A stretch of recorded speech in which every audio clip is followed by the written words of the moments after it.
I cannot share the recording just because if I share recording to you guys, then nobody will take classes seriously. Okay, so I am sorry for that, but I will not be sharing the recordings for any lecture. So अगर आपको lecture करना है continue तो आपको क्या करना पड़ेगा, lecture attend ही करना पड़ेगा, क्योंकि रिकॉर्डिंग के भरोसे आप फिर लेक्चर अटेंड नहीं करते हो और आप थोड़े से लेजी हो जाते हो कि यार हमारे पास रिकॉर्डिंग है तो why should be learn things quickly, और आप खुद से इतनी मेहनत नहीं करते हो। तो रिकॉर्डिंग्स मैं नहीं प्रोवाइड कर पाऊँगा।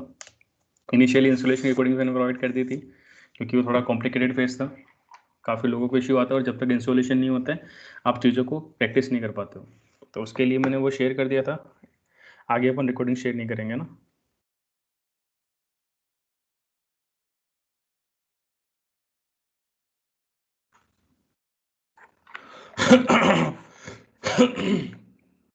ठीक है, तो कंटिन्यू करते हैं अपन। लास्ट टाइम अपन मैप्रोडिस की बात कर रहे थे, मैंने आपको एक टास्क दिया था, तो आई थिंक आप लोगों ने नहीं किया होगा, पता है मेरे को कि जो एग्जाम्पल इस बुक में दिया हुआ है मैप्रोडिस के अंदर, वो फाइल आपको सेलेक्ट करनी थी और उस फाइल के अंदर से आपको ईयर वाइज टेम्परेचर निकालना था एवरेज। तो आपकी चॉइस आप करोगे, आपको कोई इश्यू आता है तो आप मेरे से पूछ सकते हो, आई विल हेल्प। और अगर आप नहीं करते हो, कोई इश्यू नहीं आता है तो फिर अच्छी बात है, फिर अपना कोर्स और जल्दी चलेगा। आज अपन बात करने वाले हैं यान की। ठीक है, तो देखो यान क्या है अपने पास। यान की अपन ने पहले भी बात करी थी जब अपन हडूप क्लस्टर की बात कर रहे थे। तो एक्चुअली अगर अपन हडूप क्लस्टर को पूरा प्रॉपर तरीके से देखें कि एक डिस्ट्रीब्यूटेड हडूप क्लस्टर कैसे काम करता है, वापस से अपन डायग्राम बनाए अपने हडूप क्लस्टर का। तो प्रॉपर डायग्राम कैसे बनेगा अपने पास।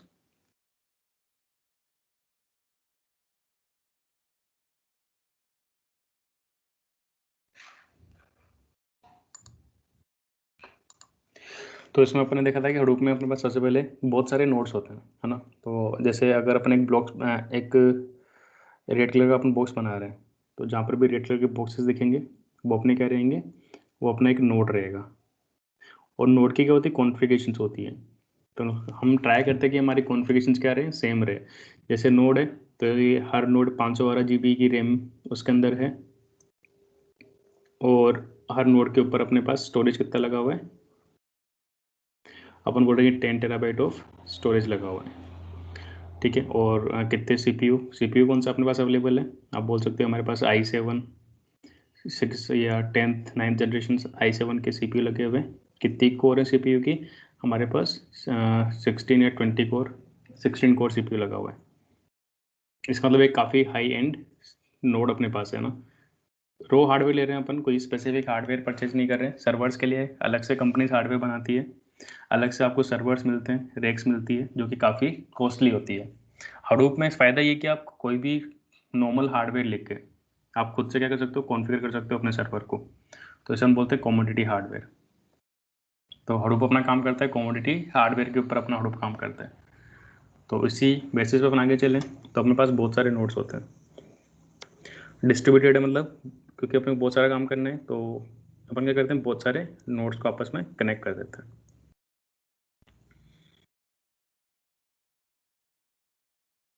जैसे मैंने यहाँ पे 4 नोड लिए, वैसे 400 नोड भी हो सकते हैं। यहाँ पे डॉट डॉट लगा दो कि बहुत सारे नोड्स हो सकते हैं।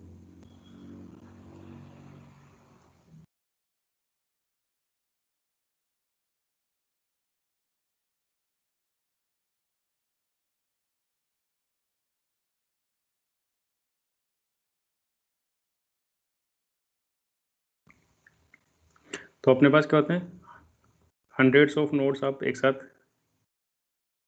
हंड्रेड्स ऑफ नोड्स को अपने एक साथ क्या कर सकते हैं, कलेक्ट कर सकते हैं। तो उसके लिए अपन हडूप यूज़ करते हैं कि डिस्ट्रीब्यूटेड हम काम कर सकें।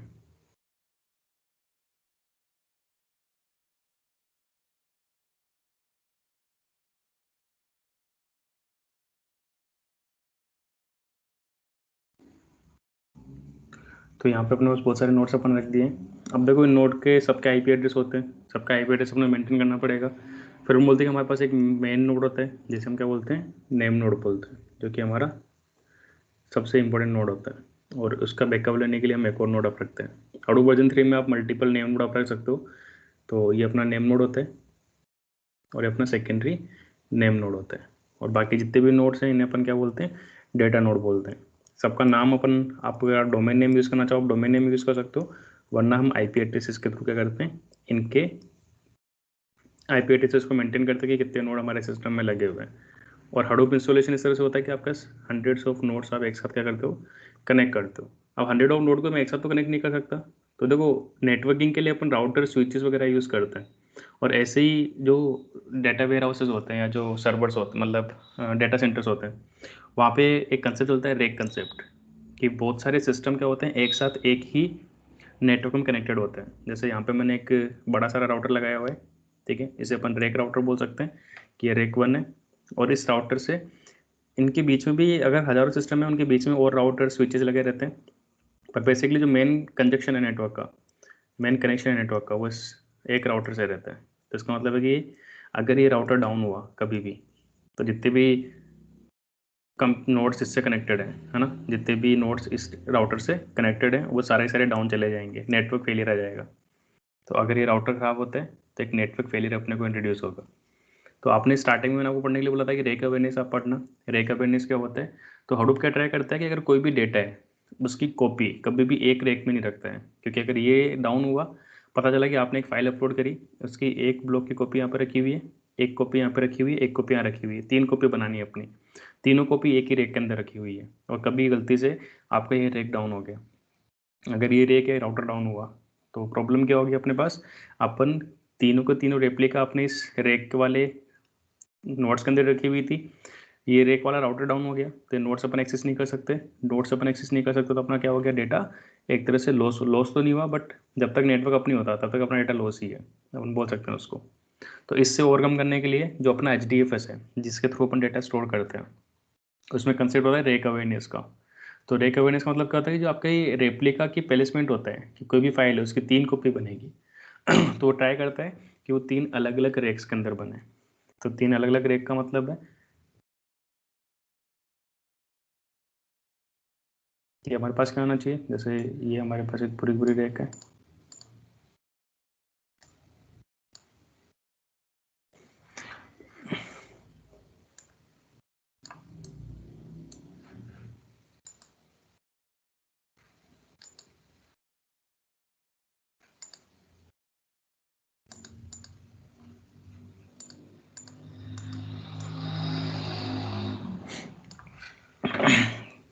तो हमारे पास 3 रैक होनी चाहिए अगर हम रैक अवेयरनेस अप्लाई कर रहे हैं। तो ये अपना रैक 2 है, और रैक 2 के ये सारे सिस्टम्स अपने पास के कनेक्टेड है। तो आप इनको इस तरह से कनेक्ट कर सकते हो कि सारे अपने इस रैक में कनेक्टेड है, और ऐसे आप एक रैक 3 बना सकते हो, और उसी तरह से आपका क्लस्टर बनेगा पूरा। अब मल्टीपल क्लस्टर्स भी होते हैं, जैसे अभी अपने पास स्पेस काफ़ी कम है क्लस्टर्स बनाने के लिए, तो मैं क्या कर रहा हूँ, मैं एक ही क्लस्टर बना रहा हूँ ना। ये प्रॉपर आपका कंप्लीट हडूप का आर्किटेक्चर है, डिस्ट्रीब्यूटेड हडूप का। अपन ने अभी तक जो पढ़ा है वो सूडो मोड पढ़ा है, अपन एक ही कंप्यूटर पे सारा काम करने की ट्राई कर रहे हैं। तो आपको कभी भी ऐसी फीलिंग नहीं आएगी कि आप हडूप पे काम कर रहे हो, क्योंकि हडूप पे काम करने का मतलब है बिग डेटा पे काम करना, और बिग डेटा का मतलब है बड़े सारे सिस्टम्स, बड़े सारा इंफ्रास्ट्रक्चर अपने पास होना चाहिए। तो प्रैक्टिकली अपने पास इंफ्रास्ट्रक्चर नहीं है, इसलिए अपन क्या कर रहे हैं, अपन जो फीलिंग है डिस्ट्रीब्यूटेड हडूप की, वो अपन एक ही नोड पे ले रहे हैं, एक ही मशीन के थ्रू अपन वो फीलिंग ले रहे हैं। At the end of the session I will create 2 or 3 machines और 5 machines in my system, and we will install proper distributed Hadoop. तो तब आपको फीलिंग आएगी हाँ यार बहुत सारे नोड्स हैं, अपना डेटा स्टोर हो रहा है। ये तीसरी रेक होगी। तो अगर कोई फाइल आप अपलोड करते हो, नेम नोड क्या करेगा, उसकी 3 कॉपी रखेगा, तो तीनों कॉपी इस तरह से प्लेस करेगा, एक कॉपी इस रैक के अंदर किसी नोड के अंदर रखी हुई है, तो दूसरी कॉपी दूसरे रैक में जाएगी, तीसरी कॉपी तीसरे रैक में जाएगी, ताकि अगर आपका नेटवर्क भी डाउन हो कभी तो आपका क्या नहीं हो, डेटा कॉम्प्रोमाइज़ नहीं हो, आपका डेटा लॉस नहीं हो। तो इसे अपन बोलते हैं रैक अवेयरनेस कंसेप्ट। इंटरव्यू में पूछा जाता है, इंटरव्यू का मेन क्वेश्चन है रैक अवेयरनेस, इसलिए मैंने आपको बता दिया कि this is called rack awareness replica policy placement या रेप्लिका प्लेसमेंट पॉलिसी। तो इसको हम बोलते हैं rack awareness replica placement policy, कि किस तरह से हमें क्या करना है, डेटा की रेप्लिकेशन करना है। तो रेप्लिकेशन में ये जरूरी है कि भाई आपका जो भी रेप्लिकेशन है डेटा का वो किस तरह से हो, अलग अलग रैक के अंदर हो, ताकि अगर कोई रैक पूरी की पूरी रैक डाउन है तो आपको प्रॉब्लम नहीं हो। और रैक का मतलब होता है कि बहुत सारे कंप्यूटर अपन एक साथ एक ही नेटवर्क में अटैच कर देते हैं, उसे अपन रैक बोलते हैं। ऐसे डेटा सेंटर में जाओगे तो आपको बहुत सारी रैक्स मिलेगी। जैसे अपन नॉर्मली आप देखते हो कि आपके घर पे भी बहुत सारे अलमारी होती है, तो वो रैक ही होती है अपनी, बहुत सारी अलमारी रखी हुई है तो बहुत सारी रैक है। एक अलमारी पूरी एक साथ अटैच होती है, उसमें आप सामान भरोगे तो उसमें आप सेम तरीके का आइटम रखोगे, सेम तरीके का क्लासिफिकेशन करोगे, हर रैक में अलग अलग तरह का सामान रहेगा। या जैसे अपन लाइब्रेरी जाते हैं तो लाइब्रेरी में कितने सारी रैक रखी होती है, और हर रैक में बुक्स का एक स्पेसिफिक कोड होता है कि किस रैक में कौन किस टाइप की बुक्स रखी हुई है। तो वैसे ही डेटा सेंटर में भी होते हैं कि अपन कंप्यूटर तो अटैच कर रहे हैं, ऐसे कंप्यूटर की भी क्या बनती है, रैक बनती है, बहुत सारे कंप्यूटर एक साथ अटैच होते हैं, उन्हें अपन रैक बोलते थे। और एक एक डेटा सेंटर के अंदर हज़ारों रैक्स होती है, इवन हज़ारों क्लस्टर होते हैं। तो ये जो क्लस्टर है, इस पूरे के पूरे कॉन्फ़िगरेशन को हम बोल देते हैं क्लस्टर। ठीक है, इसको हम बोलते हैं क्लस्टर। तो ये अपना क्लस्टर है, क्लस्टर ऑफ नोड्स। तो अपने यहाँ पे एक C1 राउटर ले लिया कि अपना क्लस्टर 1 राउटर है, और इस राउटर से ये तीनों रैक्स के कनेक्टेड है। तो ये तीनों रैक क्योंकि एक ही बिल्डिंग में लगी हुई है, तो एक ही बिल्डिंग में एक ही राउटर से कनेक्टेड होगी। तो ये जो मेन राउटर है अपना C1 राउटर है, अगर ये डाउन हुआ तो पूरा का पूरा क्लस्टर डाउन हो जाएगा। पर इतना तो कंपनी होने नहीं देगी, इसके लिए बैकअप बहुत सारे कॉन्फ़िगरेशंस होते हैं नेटवर्क के भी, वो नेटवर्किंग का पूरा पार्ट है, उसमें CCNA सर्टिफिकेट्स होते हैं। तो नेटवर्क इंजीनियर्स की प्रॉब्लम है कि किस तरह से वो नेटवर्क को रिजोल्व करेंगे, किस तरह से नेटवर्क फेलियर नहीं होना चाहिए। बट डेटा फेलियर रोकने के लिए अपन रेप्लिका प्लेसमेंट तो कर ही सकते हैं। और ये ऐसे ही आपका मतलब पूरा जो डेटा सेंटर होता है, डेटा सेंटर का भी आपका राउटर होता है, और नेम नोड उससे कनेक्ट हो सकता है। इस तरह से आप कनेक्शन बना सकते हो। तो इसमें नेटवर्किंग भी लगती है, लेकिन वो नेटवर्किंग टीम का हेडेक है कि वो किस तरह से डेवलप करेगी। बट इस तरह से आपका मेनली क्या होता है, कनेक्शन होता है। अब देखो सोचो, इतने सारे नोड्स अपने पास रखे हुए हैं। अभी अपन ने मैप्रेडिस पढ़ा, HDFS पढ़ा। तो HDFS मतलब क्या था कि जो नेम नोड है अपन उसके थ्रू, नेम नोड अपनी सारी रिपोर्ट रखता है कि किस डेटा नोड पे कौन कौन से ब्लॉक स्टोर हो रहे हैं, कौन सी फाइल के कितने पार्ट हैं, वो फाइल कौन कौन से नोड पे स्टोर्ड है, और उसका कितना रेप्लिकेशन लेवल है।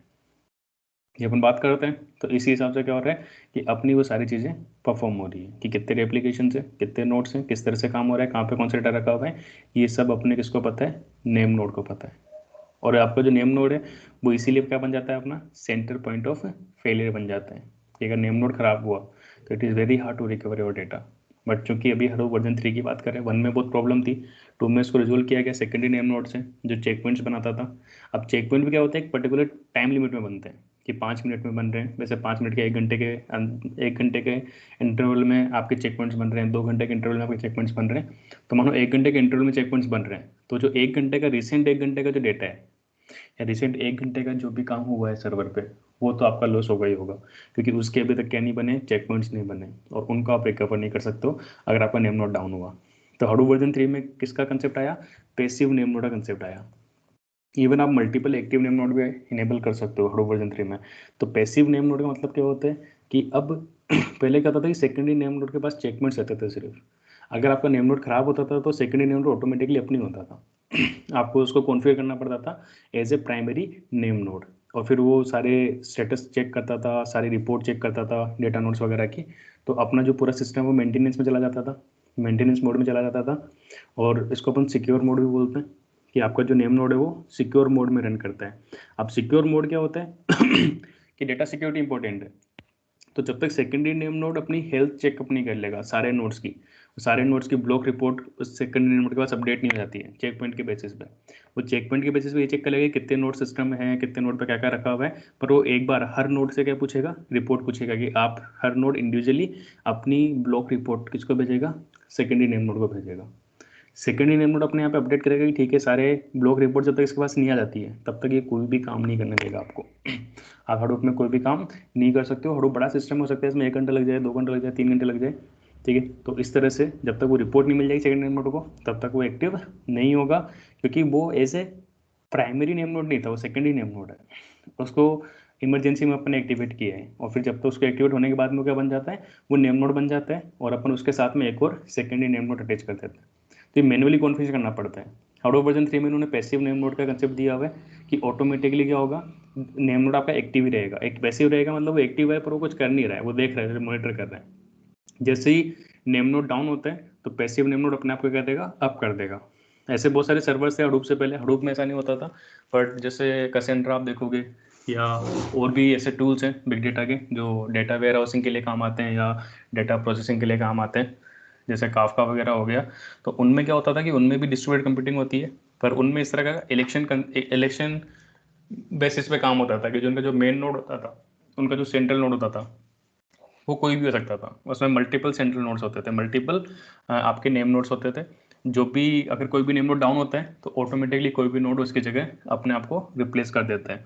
तो उससे फ़ायदा ही होता है कि आपका सिस्टम और ज़्यादा रोबस्ट बन जाता है, आपका सिस्टम और ज़्यादा फ्लेक्सिबल बन जाता है। अब हडूप वर्जन 1 में एक प्रॉब्लम ये भी थी कि हडूप वर्जन 1 का जब आप आर्किटेक्चर देखोगे, मतलब अभी तो कोई बात नहीं करेगा, हडूप वर्जन 1 की काफ़ी पुराना कंसेप्ट हो गया, but still we should know कि किस तरह से हडूप वर्जन 1 से 2 में डेवलप हुआ, 2 से 3 में डेवलप हुआ। 2 से 3 में ज़्यादा डिफरेंस नहीं है, बस थोड़ा ऑप्टिमाइजेशन है, कुछ नई चीज़ें ऐड करी गई है स्टोरेज के कंप्रेशन के लिए कि कम स्पेस में ज़्यादा स्टोरेज कर पाएँ। कंप्यूटेशन में चीज़ें ऑप्टिमाइज करी गई है कि आप फास्ट कंप्यूटेशन कर सको, पर एज ए टेक्नोलॉजी वाइज ज़्यादा चेंजेस नहीं आए, एज ए कंसेप्चुअल वाइज ज़्यादा चेंजेस नहीं आए हुए। वो जो चेंजेस आए हैं वो सिर्फ लाइब्रेरी बेसिस पे आए। तो हडूप वर्जन 1 में क्या होता था कि आपका जो डेटा स्टोर होता था वो HDFS लेयर पे स्टोर होता था। ये आपका HDFS पूरा पूरा डेटा संभालता था कि कहाँ डेटा स्टोर हो रहा है, कैसे डेटा रीड करना है, राइट करना है, वो पूरा काम HDFS का था। Name node, secondary name node और डेटा नोड। और उसके अलावा सेकंड जो अपना कंपोनेंट होता था हडूप का, वो अपना होता था MapReduce, जो अपन अभी तक पढ़ चुके हैं। MapReduce का काम क्या होता था कि MapReduce के 2 काम होते थे। अब देखो इतने सारे नोड हैं, तो एक तो अपने को क्या करना पड़ेगा, हर एक नोड की इन्फॉर्मेशन रखनी पड़ेगी कि कौन कितने नोड अवेलेबल है सिस्टम में, कितने डेड है, किस पे क्या काम चल रहा है, कितने नोड फ्री है, कितना रिसोर्स फ्री है, कितना ऑक्यूपाई है, कितनी GB स्टोरेज बाकी, अपने कितना टेराबाइट स्टोरेज बाकी है अपने पास, कौन कौन से नोड पे अपन डेटा स्टोर कर सकते हैं, नहीं कर सकते। हर नोड को मॉनिटर अपने को करना पड़ेगा, हर नोड की मॉनिटरिंग करनी पड़ेगी। अब हर नोड की मॉनिटरिंग करने के लिए अपने को कोई ना कोई प्रोग्राम चाहिए। भाई आज मैं आपको बोलूँ कि पाइथन का एक स्क्रिप्ट लिखो जो आपके करंट सिस्टम जो चल रहा है उसमें उसको मॉनिटर करे। मॉनिटर करने का मतलब है ये बताता रहे कि उसमें CPU का कितना % यूज़ हो रहा है, उसमें मेमोरी कितनी % यूज़ हो रही है, उसमें कितनी प्रोसेस चल रही है, कितनी प्रोसेस रनिंग मोड में है, कितनी कंप्लीट हो चुकी है, क्या उस नोड पे कितना फ्री स्पेस है, कितनी फ्री रैम है। ये सारी स्टेट्स अपने को चाहिए हर एक सिस्टम के। और ये क्यों चाहिए, क्योंकि मानो कोई कोई डेटा आपको स्टोर करना है, कोई एप्लीकेशन आपको रन करनी है, आप एप्लीकेशन कहाँ पे रन करोगे? आप ऐसे सिस्टम पे तो एप्लीकेशन रन नहीं कर सकते हो ना जिस पे स्टोरेज ही नहीं हो। आप ऐसे सिस्टम पे एप्लीकेशन रन नहीं कर सकते हो जहाँ पे ऑलरेडी बहुत सारी प्रोसेस रनिंग मोड में हो, उसके पास रिसोर्स फ्री नहीं हो, उसकी पूरी रैम ऑक्यूपाइड हो, उसके पास ऑलरेडी बहुत सारे टास्क रनिंग हो उसके ऊपर। तो ऐसे नोड तो आपको रिस्पॉन्स ही नहीं करेगा। आप काम भी उस पर शेड्यूल कर दोगे तो आपको वेट करना पड़ेगा, बहुत देर बाद आपका काम जाके रन होना स्टार्ट होगा। तो ऐसे इश्यूज होते हैं कि जैसे एम्प्लॉइज भी होता है, आपको ध्यान रखना पड़ता है कौन सा एम्प्लॉय कितना ऑक्यूपाइड है। जो फ्री एम्प्लॉय होता है आप उसको काम देने की ट्राई करते हो ताकि आपका काम जल्दी हो और आराम से हो। वैसे ही यहाँ पर भी होता है। तो अपने को ये पता रहना चाहिए ना कि कौन से नोड पे ज़्यादा लोड है, कौन से नोड पे ज़्यादा लोड नहीं है, कौन सा नोड फ्री है, कौन सा नोड फ्री नहीं है। इसको बोलते हैं अपन क्लस्टर मैनेजमेंट, कि आपको क्लस्टर मैनेज करना पड़ता है, आपको क्लस्टर की स्टेटस रिपोर्ट रखनी पड़ती है। और क्लस्टर मैनेजमेंट के लिए, ठीक है, अपन क्या करते हैं, मैनेजर्स को रखते हैं कि हमें मैनेजर्स रखने पड़ेंगे। हर नोड के ऊपर हमें एक एप्लीकेशन स्टोर करनी पड़ेगी। वो एप्लीकेशन क्या करेगी, नोड के डेटा को, नोड की बिहेवियर को चेक करेगी, नोड पे कितना रिसोर्स फ्री है, कितना रिसोर्स फ्री नहीं है, और ये सारी चीज़ अपडेट करेगी किसी सेंट्रल मेन मैनेजर एप्लीकेशन को। तो जो स्टार्टिंग में हेडो वर्जन बनाया था ना, तो उसमें MapReduce ये काम करता था। MapReduce के 2 काम थे, एक तो अपन पढ़ ही चुके हैं, वो तो अभी भी वैसे ही करता है कि MapReduce क्या करता है, एप्लीकेशंस को एग्जीक्यूट करता है। आप MapReduce को क्या देते हो, एप्लीकेशंस देते हो, MapReduce का कोड देते हो, वो अपने टास्क ट्रैकर्स पहले जॉब ट्रैकर लॉन्च करता है जो उसकी मास्टर एप्लीकेशन है, और उस मास्टर एप्लीकेशन के बाद में वो क्या करता है, मल्टीपल टास्क ट्रैकर्स लॉन्च करता है अलग अलग नोड पे जहाँ पे डेटा अवेलेबल है, डेटा लोकेलिटी के हिसाब से। तो जहाँ पे डेटा लोकली अवेलेबल है वहाँ पर जाके वो अपने टास्क ट्रैकर्स प्रोग्राम को एग्जीक्यूट करेगा, और जब टास्क ट्रैकर प्रोग्राम्स को एग्जीक्यूट करेगा वो जो टास्क ट्रैकर प्रोग्राम्स हैं वो अपना काम करना स्टार्ट करेंगे। जो भी टास्क उनको दिया हुआ है वो मैप टास्क कंप्लीट करेंगे। जैसे जैसे मैप टास्क कंप्लीट होता जाएगा वो अपने जॉब ट्रैकर को अपडेट करते जाएंगे। जैसे सारे के सारे मैपर टास्क कंप्लीट हो गए फिर जॉब ट्रैकर क्या करेगा, उनको फ्री करके जो आउटपुट है मैपर का उसके ऊपर कंबाइन ऑपरेशन रन करेगा। कंबाइन का मतलब है शफल करेगा और शफल एंड शॉर्ट करेगा। तो शफल शॉर्ट करके आउटपुट को वापस से रीअरेंज करेगा, ताकि वो आउटपुट की के बेस पे रीअरेंज करेगा शॉर्ट करके, ताकि हम किसको एग्जीक्यूट कर सकें, रिड्यूस जॉब को एग्जीक्यूट कर सकें। तो वापस से बहुत सारे वर्कर चलाएगा, है ना। अपना जॉब ट्रैकर मैनेजर है, बहुत सारे वर्कर नोड्स को रन करेगा, वर्कर एप्लीकेशन रन करेगा जो मैपर के आउटपुट को लेगा और सफल शॉर्ट प्रोग्राम को एग्जीक्यूट करके वापस से आउटपुट को की बेस्ड स्टोर कर देगा। एंड फिर रिड्यूस वाला कोड लेगा और फिर रिड्यूस वाले कोड को एग्जीक्यूट करेगा, उसके लिए वापस से टास्क ट्रैकर लॉन्च करेगा। तो ये पूरा काम जो अपन ने पढ़ा था ये तो मैप रिड्यूस का क्या था, डिस्ट्रीब्यूटेड कंप्यूटेशन था। डिस्ट्रीब्यूटेड स्टोरेज अपन पढ़ चुके थे जहाँ पे अपन HDFS पढ़ा। अब हम बात करें डिस्ट्रीब्यूटेड क्लस्टर मैनेजमेंट की, कि क्लस्टर मैनेजमेंट भी तो जरूरी है ना। ऐसे ही मानो सपोज करो कि मेरे पास कोई भी फाइल है, जैसे ये फाइल है 3 नोड पे रखी हुई है, इस नोड पे भी रखी हुई है, इस नोड पे भी रखी हुई है, इस नोड पे भी रखी हुई है। अगर इस फाइल के डेटा को मेरे को प्रोसेस करना पड़ा, मैपरिड्यूस के डेटा को इस फाइल को प्रोसेस करना है, इस ब्लॉक को प्रोसेस करना है, तो मैपरिड्यूस क्या करेगा, सबसे पास में मानो ये नोड पड़ रहा है उसके, तो उस नोड पे टास्क ट्रैकर लॉन्च करने की ट्राई करेगा कि यार यहाँ पे अपन टास्क ट्रैकर लॉन्च कर देते हैं और डेटा प्रोसेस करना स्टार्ट कर देते हैं। बट सपोज करो अगर बिना जाने बुझे अपन यहाँ पे टास्क ट्रैकर लॉन्च नहीं कर सकते, पहले अपने सोचना पड़ेगा कि यार ये जो डेटा नोड है क्या ये डेटा नोड फ्री है, क्या इसके पास अभी कोई कितना काम चल रहा है, कितना लोड चल रहा है। अगर अपने इस पर कोई एप्लीकेशन रन करेंगे तो क्या ये उस एप्लीकेशन के लोड को ले पाएगा, कितनी देर में रिस्पॉन्स करेगा, कितनी रैम इसके पास फ्री है, कितना स्टोरेज इसके पास फ्री है, कि it is good to schedule a application और schedule a job on this data node. ये पता होना जरूरी है, क्योंकि अगर ये नोड पहले से बिजी हुआ, पहले से और कोई एप्लीकेशन चल रही थी, अगर पहले से और कोई काम हो रहा था, तो फिर अपना काम तो क्या करेगा, बहुत सारा टाइम लगा देगा, अपना काम सही से एग्जीक्यूट नहीं होगा और अपन फालतू में अपना रिसोर्स वेस्ट करेंगे, बोटलनेक वाली प्रॉब्लम अपन क्रिएट कर देंगे। तो इस वजह से क्या होता है, इस वजह से ये काम ऐसे डायरेक्टली नहीं होता है। इसके लिए अपने करना पड़ता है, हर एक नोड की हेल्थ रिपोर्ट रखनी पड़ती है। तो अगर इस डेटा को प्रोसेस करना है, इस डेटा की 3 कॉपीज़ हैं, तो पहले अपन क्या करेंगे, वो जो अपना मैनेजर है जो इन सारे नोड को मैनेज कर रहा है, कि इनके सारे इनको मॉनिटर कर रहा है कि कितना लोड चल रहा है किस नोड पे, वो चेक करेगा कि इस डेटा नोड इस पे कितना लोड है, इस पे कितना लोड है और इस पे कितना लोड है, कौन सा सबसे ज़्यादा फ्री है। अगर उसे ये वाला नोड सबसे ज़्यादा फ्री लगता है कि इस पर कोई एप्लीकेशन नहीं चल रही है, बिल्कुल आइडल नोड है, सबसे फ्री नोड है, तो वो इस वाले नोड पर रन नहीं करेगा अपना टास्क ट्रैकर, वो इसी नोड पे अपना टास्क ट्रैकर लॉन्च करेगा, क्योंकि वो काम जल्दी होगा, नोड बिल्कुल फ्री है, तो कोई टेंशन वाली बात नहीं है। वहाँ पे अपन एक एप्लीकेशन रन कर सकते हैं, उस पर सिस्टम की परफॉर्मेंस पे कोई फ़र्क नहीं पड़ेगा, काम भी जल्दी हो जाएगा। तो हर बार मतलब इतना सारा काम होता है जब आप मैपरिड्यूस जॉब रन करते हो, हर बार मैपरिड्यूस क्या करता है, ये आइडेंटिफाई करता है कि कौन से नोड पे मेरे को रन करना है, कौन से नोड पे जॉब रन करना सबसे बेस्ट काम है, कौन से नोड पे मेपर कोड रन करना सबसे बेस्ट काम है। ये डेटा रेप्लिकेटेड है तो मल्टीपल नोड्स पे आपका डेटा अवेलेबल है, लेकिन उनमें से भी कौन से नोड पे अपने को कौन से नोड पे अपने को अपना कोड एग्जीक्यूट करना है ये सोचना पड़ेगा, और इसको हम बोलते हैं रिसोर्स मैनेजमेंट। ये सारा काम किसके थ्रू करते हैं अपन, रिसोर्स मैनेजमेंट के थ्रू करते हैं। डिस्ट्रीब्यूटेड कंप्यूटिंग करने से पहले आपको रिसोर्स मैनेज करना पड़ेगा, और रिसोर्स मैनेजमेंट से आपको चेक करना पड़ेगा कि which node are more suitable to run a job, तभी तो अपन काम पास कर पाएंगे। और ये काम भी कौन करता था, आपका मैपरिड्यूस ही करता था Hadoop वर्जन 1 के अंदर। तो जो मैपरिड्यूस था उसके पास 2 काम हो गए, एक तो जो काम अभी कर रहे हैं एप्लीकेशन को एग्जीक्यूट करने का, कि इसको मैपर कोड रन करना है, रिड्यूसर कोड रन करना है, इसको सफल शॉर्ट करना है, मल्टीपल एप्लीकेशंस आपने दे दी रन करने के लिए, वो सारी एप्लीकेशंस को मॉनिटर कर रहा है कि कौन सी एप्लीकेशन कितना % काम कर रही है, काम सही से कर रही है नहीं कर रही है। अगर कोई एप्लीकेशन फेल होगी तो उसको वापस से रीलॉन्च करेगा, है ना, क्योंकि फॉल्ट टॉलरेंट अपना मैपरिड्यूस। अगर मानो कोई एप्लीकेशन जल्दी जल्दी इस नोड पे काम नहीं हुआ तो फिर क्या करेगा, इस नोड की एप्लीकेशन को दोबारा से नए नोड पर रन करेगा, काम होना चाहिए बस। तो ये मॉनिटर कराएगा कि जॉब कंप्लीट होनी चाहिए, अगर जॉब फेल हो रही है उसके रीजन फाइंड आउट करेगा और वापस से जॉब को रिलॉन्च करेगा। तो जब तक जॉब कंप्लीट नहीं होती ये काम करता रहता है। तो जॉब को मैनेज करना इसका एक काम हो गया, एप्लीकेशन को रन करना इसका एक काम हो गया, जो टास्क ट्रैकर और जॉब ट्रैकर थ्रू कर रहा था ये। वैसे ही रिसोर्स मैनेजमेंट भी करता था, यानी इसका काम एप्लीकेशन के अलावा एक काम एक्स्ट्रा और था इसके पास, कि इसको हर एक नोड की रिपोर्ट भी रखनी थी कि किस नोड पे क्या चल रहा है, कितना लोड है, कितना लोड फ्री नहीं है, बेसिकली रिसोर्स को मैनेजमेंट करना पड़ता था। तो इसी वजह से हडूप वर्जन 1 काफ़ी वर्नेबल था कि अगर बहुत ज़्यादा जॉब आपने शेड्यूल कर दी तो मैप्रेडिस जॉब हैंडल करने में बिजी हो जाएगा, प्लस उसको रिसोर्स मैनेजमेंट करना था, तो इतने लोड में आके आपकी एप्लीकेशन क्या हो जाती थी, डाउन हो जाती थी, आपकी एप्लीकेशन, आपका कोड ब्रेक हो जाता था, आपका मैप्रेडिस का फ्रेमवर्क ब्रेक हो जाता था। और मैप्रेडिस ब्रेक हुआ मतलब जो जॉब करंटली रनिंग थी वो सारी फेल हो गई, ठीक है, और जो डेटा प्रोसेस हो रहा था, इन प्रोसेसिंग का डेटा, वो भी आपका लॉस हो गया। तो इसका मतलब था कि काफ़ी बड़ी इशू थे। हडूप वर्जन 1 क्या करता था, चलते चलते ब्रेक हो जाता था, और स्केलेबिलिटी की प्रॉब्लम थी। छोटा क्लस्टर है, काम करेगा क्योंकि ज़्यादा लोड नहीं है, आप 1000 2000 3000 नोड ऐड कर दोगे, काम बढ़ जाएगा, रिसोर्स मैनेजमेंट का काम बढ़ जाएगा, ओवरहेड्स बढ़ जाएंगे, एक प्रोग्राम इतना सारा मैनेज नहीं कर पाएगा। तो उसकी वजह से हडूप 1 के फेल होने के बहुत सारे रीजन्स थे। बहुत सारी कंपनीज हडूप को इनिशियली क्या नहीं कर रही थी, यूज़ नहीं कर पा रही थी, क्योंकि हडूप वर्जन 1 रिलायबल नहीं था। और इवन याहू याहू ने सबसे ज़्यादा फंड किया था इस प्रोजेक्ट को, हडूप के को, और याहू ने इसको यूज़ करना स्टार्ट किया था। तो याहू ने एक बहुत बड़ा क्लस्टर बनाया था 4000 या 8000 नोड्स का, और जब याहू उस पर काम कर रहा था तो एक बार वो पूरा का पूरा नोड क्या हो गया, पूरा पूरा क्लस्टर ही फेल हो गया।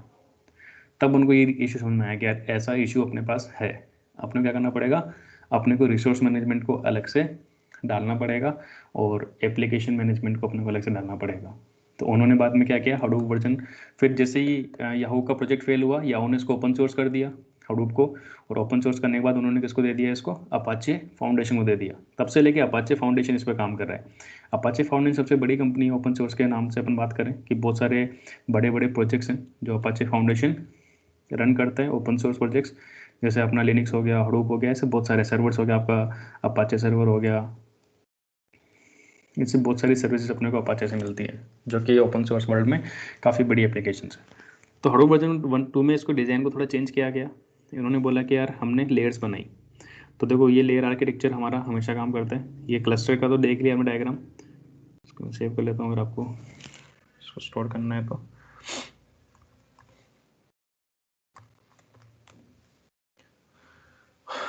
तो जो अभी अपन आर्किटेक्चर यूज़ करते हैं हडूप का, वो क्या होता है कि जो डेटा मैनेजमेंट है, डेटा मैनेजमेंट का पूरा काम किसका है, HDFS का है। पहले भी HDFS का था, इसमें कोई चेंज नहीं हुआ है, लेकिन इन्होंने एक नया फ्रेमवर्क ऐड किया है जिसे अपन बोलते हैं यान, जो अपना आज का टॉपिक है, यान, येट अनदर रिसोर्स नेगोशिएटर। तो यान की फुल डेफिनेशन होती है अपने पास, येट अनदर रिसोर्स नेगोशिएटर। अभी समझेंगे अपन कि रिसोर्स नेगोशिएशन का मतलब क्या होता है और क्यों यान ज़्यादा बेटर है, या हडूप वर्जन 2 ज़्यादा बेटर है हडूप वर्जन 1 से, ठीक है। तो उसको अपन नेगोशिएटर बोलते हैं। तो येट अनदर रिसोर्स नेगोशिएटर, और इसके दो सर्विसेज अपन ऑलरेडी पढ़ चुके हैं। एक होती है रिसोर्स मैनेजर, जो आपकी मास्टर नोड पे चलती है, और एक होती है अपने पास नोड मैनेजर, जो हर एक डेटा नोड पे चलती है। तो नोड मैनेजर एप्लीकेशन आपकी हर एक नोड पे रन करती है, उसकी उसकी करंट स्टेटस को चेक करने के लिए कि कितना काम हो रहा है, उस पर कितना लोड है, कितना लोड नहीं है, कितना फ्री नहीं है। रिसोर्स को मैनेज करने के लिए नोड मैनेजर चलते हैं। तो नोड मैनेजर अपना हर एक सिस्टम पे रन करता है, और रिसोर्स मैनेजर अपना मेन एप्लीकेशन है, ये अपनी मास्टर एप्लीकेशन है, और ये अपनी क्या है, वर्कर एप्लीकेशन है। तो हर वर्कर नोड पे आपका नोड मैनेजर चलता है, जो कि मास्टर को अपडेट करता है कि किस वर्कर पे कितना लोड है, ताकि मास्टर उस हिसाब से क्या कर सके, रिसोर्स को मैनेज कर सके, उस हिसाब से एप्लीकेशन वगैरह को लॉन्च कर सके, ज़्यादा बेटर रिसोर्स को यूज़ कर सके। अब ये काम मैप्रेडिस जो है अपना, वो तो अभी भी है कि मैप्रेडिस की जो लेयर थी वो कंप्यूटिंग के लिए होती है, वो एप्लीकेशन रन करने के लिए होती है, कोडिंग के लिए होती है। बेसिकली कोई भी काम करना है आपको, आप मैप्रेडिस के थ्रू करोगे। अब मैप्रेडिस में भी ये है कि मैप्रेडिस आप यूज़ करते थे हडूप वर्जन 1 के अंदर, सिर्फ मैप्रेडिस ही यूज़ करते थे। हडूप वर्जन 2 और 3 में अपन और ज़्यादा टूल्स यूज़ कर सकते हैं। तो मैप्रेडिस एक छोटा सा पार्ट बन के रह गया, क्योंकि पहले क्या होता था कि पहले मैप्रेडिस ही एकमात्र तरीका था हडूप पे प्रोग्रामिंग करने का, या हडूप के ऊपर डेटा को प्रोसेस करने के लिए आपको हमेशा एक जावा डेवलपर की जरूरत पड़ती थी, या ऐसे बंदे की जरूरत पड़ती थी जो मैप्रेडिस एप्लीकेशन लिख सकता है, जिसको मैप्रेडिस फॉर्मेट में कोड लिखना आता है। वो कोई अदर टूल यूज़ नहीं कर सकता था, कोई अदर लैंग्वेज यूज़ नहीं कर सकता था। तो ये भी एक लिमिटेशन थी, इसीलिए कंपनीज हडूप को यूज़ नहीं करती थी कि यार अगर हडूप यूज़ करेंगे तो हमें जावा वाला बंदा चाहिए, जावा वाली टीम चाहिए, पूरी अच्छी टीम चाहिए जावा की, अच्छे बंदे चाहिए। तो और एक लिमिटेशन थी कि जावा बहुत हार्ड लैंग्वेज है, कॉम्प्लेक्स लैंग्वेज है in terms of syntax, logical तो सारी लैंग्वेज सेम है, पर in terms of syntax Java is lot more complicated, there are so many rules you have to follow like public private and other things.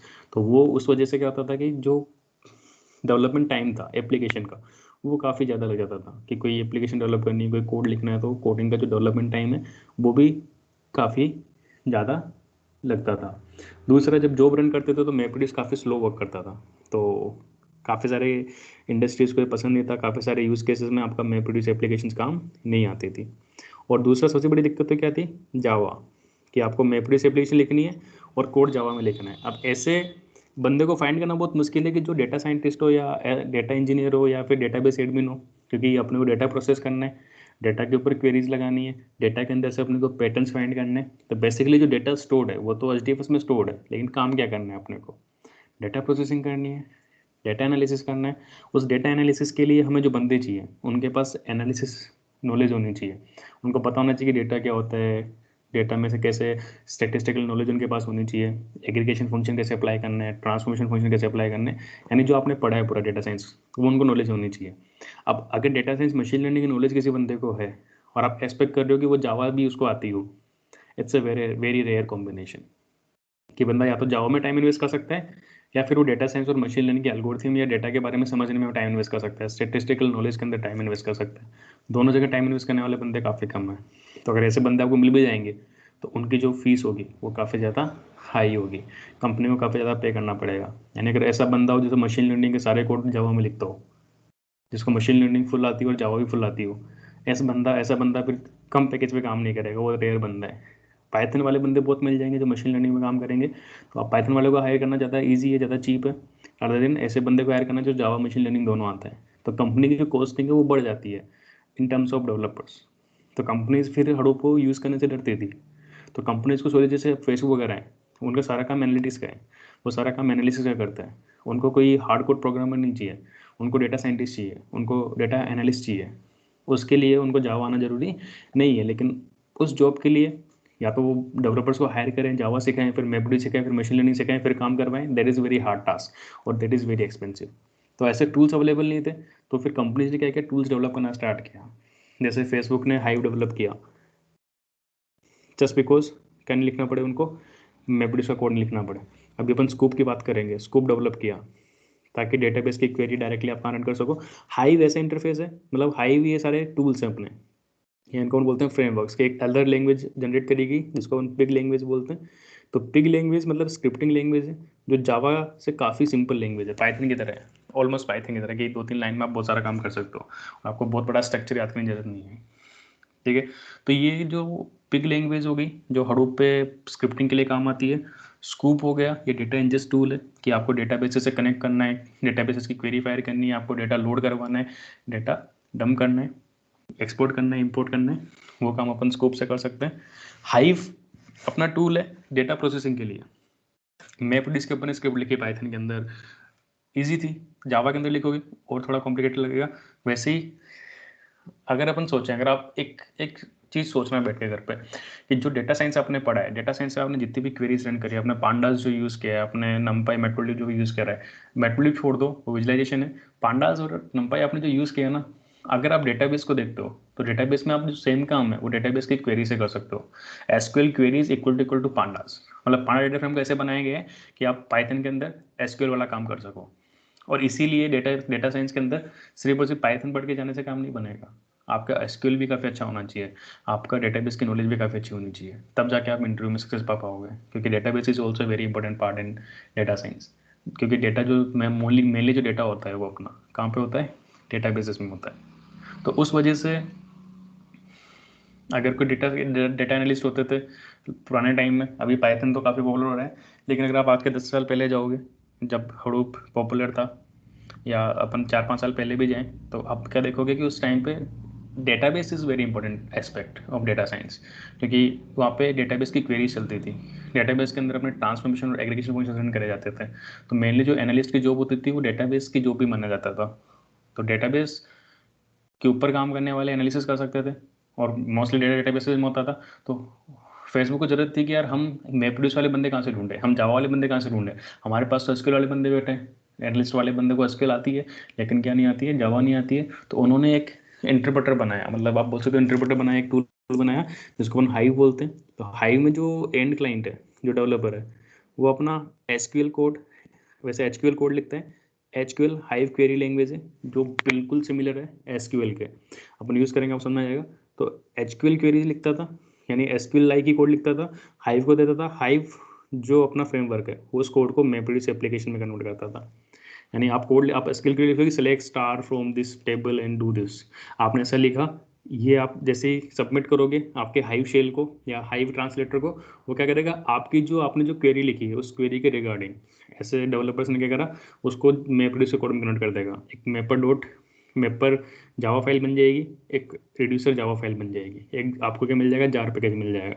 यानी automatic SQL के code से आप code SQL में लिखोगे, लेकिन backend पे कोड किस में बनेगा, जावा का कोड ऑटोमेटिकली राइट हो जाएगा, तो आपको जावा में कोड नहीं करना पड़ेगा।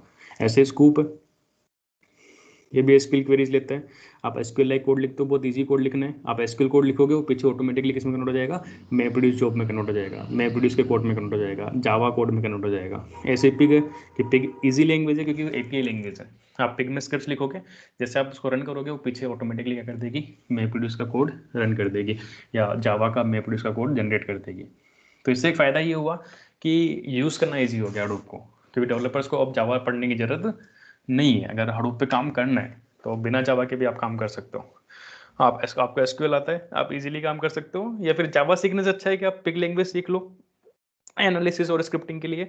आप पिग लैंग्वेज में बहुत इजीली काम कर सकते हो और उसके थ्रू आप सारा काम कर सकते हो।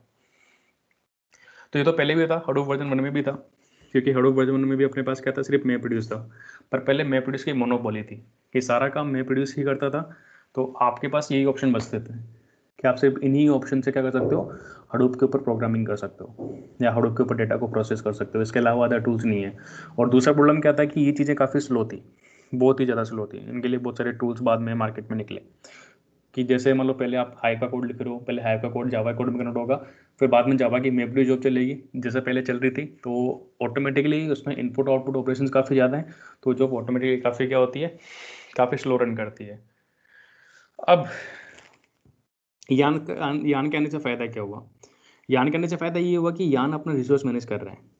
पहले पूरा रिसोर्स को मैनेज करता था मैपरेडिस, तो इसके लिए मैपरेडिस के ऊपर जॉब रन करना जरूरी था, क्योंकि बिना मैपरेडिस के आपको नहीं पता चलेगा कि कौन से नोड पे कहाँ पे किस तरह से एप्लीकेशन को प्लेस करना है, कौन सी मास्टर एप्लीकेशन है, वर्कर एप्लीकेशन किस तरह से कोऑर्डिनेट करेगी, ठीक है, कैसे वो रिसोर्स लेगी, कैसे वो अपने कोड को एग्जीक्यूट करेगी, कैसे मैनेजमेंट करेगी, वो सारा काम मैपरेडिस संभालता था। अभी सारा काम कौन संभालता है, यान। यान एप्लीकेशन रन नहीं करता है, यान क्या करता है, सिर्फ रिसोर्स को मैनेज करता है। और किसी भी एप्लीकेशन को रन होने के लिए क्या चाहिए, जैसे अगर आप डिस्ट्रीब्यूटेड एप्लीकेशन की बात कर रहे हो कि मेरे को डिस्ट्रीब्यूटेड एप्लीकेशन बनानी है, तो आपके पास मल्टीपल नोड्स हैं। आप क्या करोगे, आपको एक मास्टर एप्लीकेशन चाहिए। सबसे पहले आप जो भी कोड आप रन करोगे, आपका जो भी कोड है, जो भी मैपरेडिस कोड है, जो भी आप स्क्रिप्टिंग लिख रहे हो, जो भी आपकी जॉब है, एज ए जॉब आप मास्टर एप्लीकेशन को रन करोगे।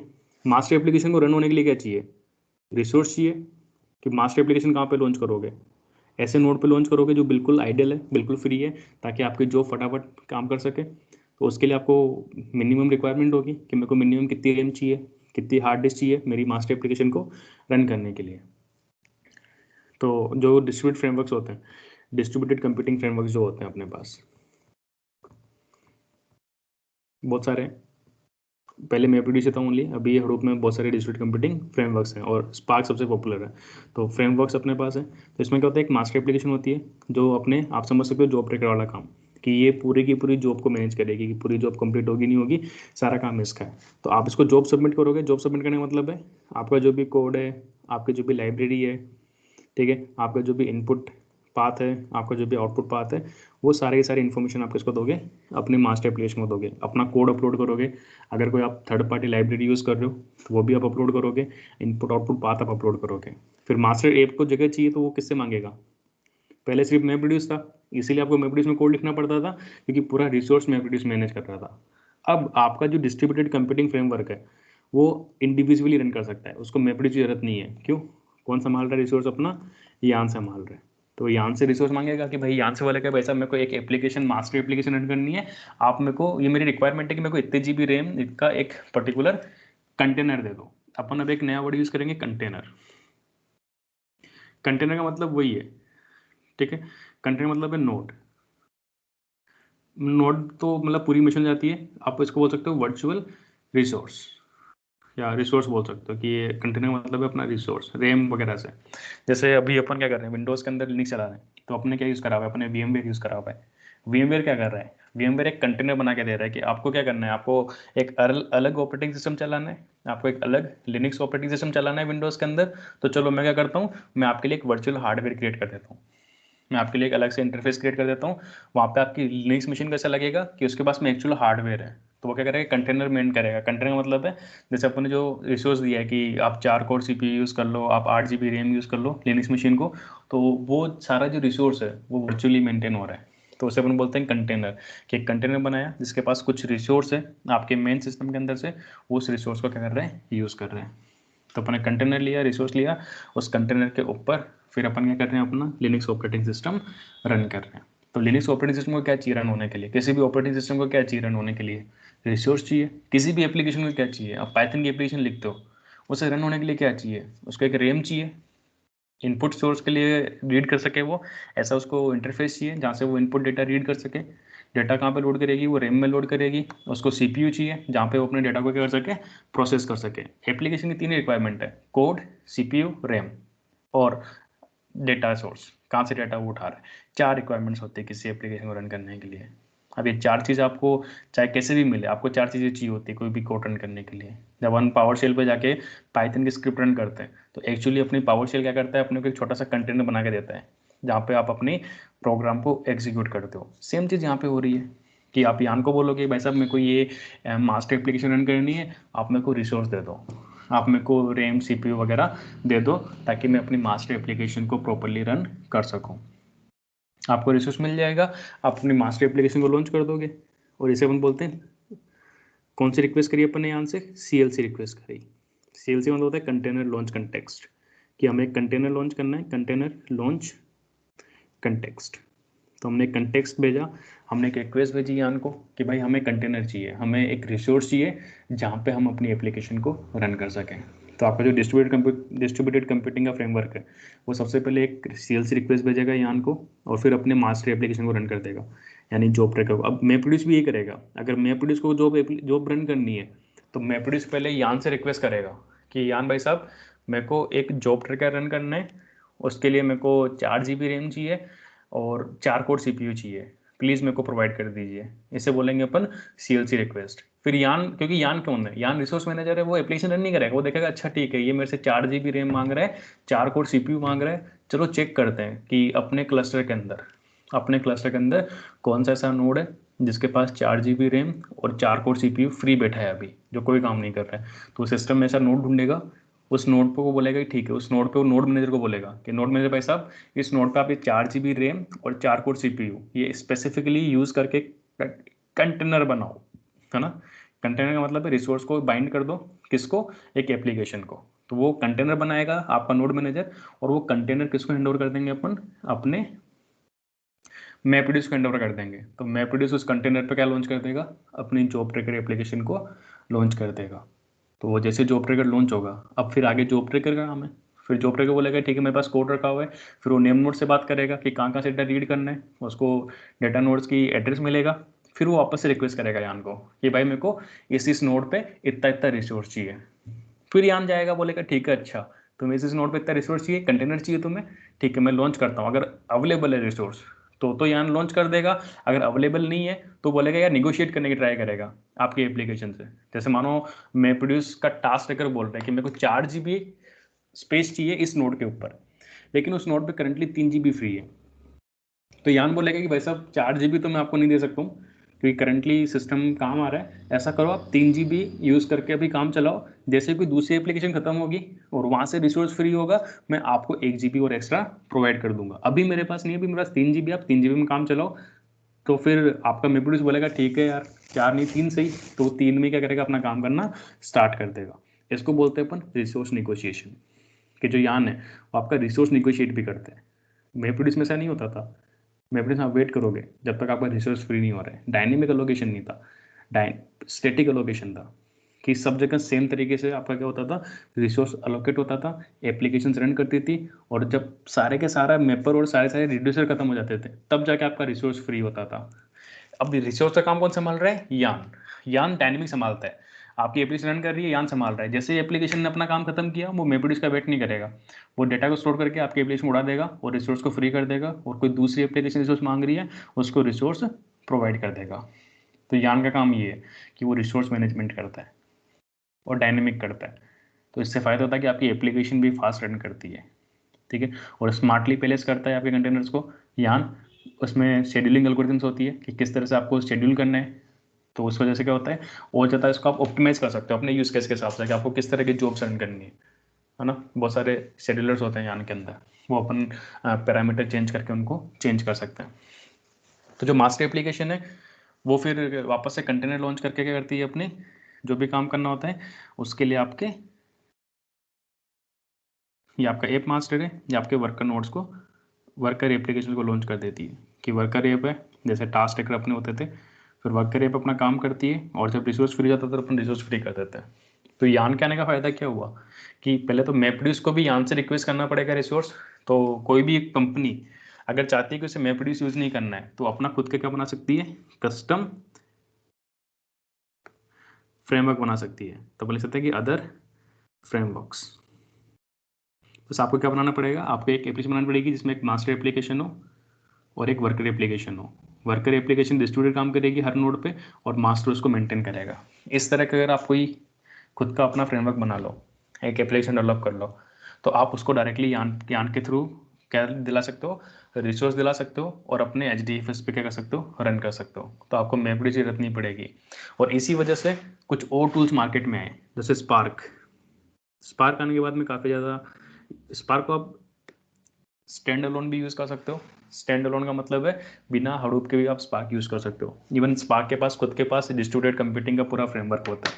तो अगर आपका डेटा डिस्ट्रीब्यूटेड है, क्लास स्पार्क का आप क्लस्टर बना सकते हो। स्पार्क क्लस्टर बना के आप स्पार्क को रन कर सकते हो विदाउट MapReduce, विदाउट हडूप। पर हडूप के अपने फायदे हैं।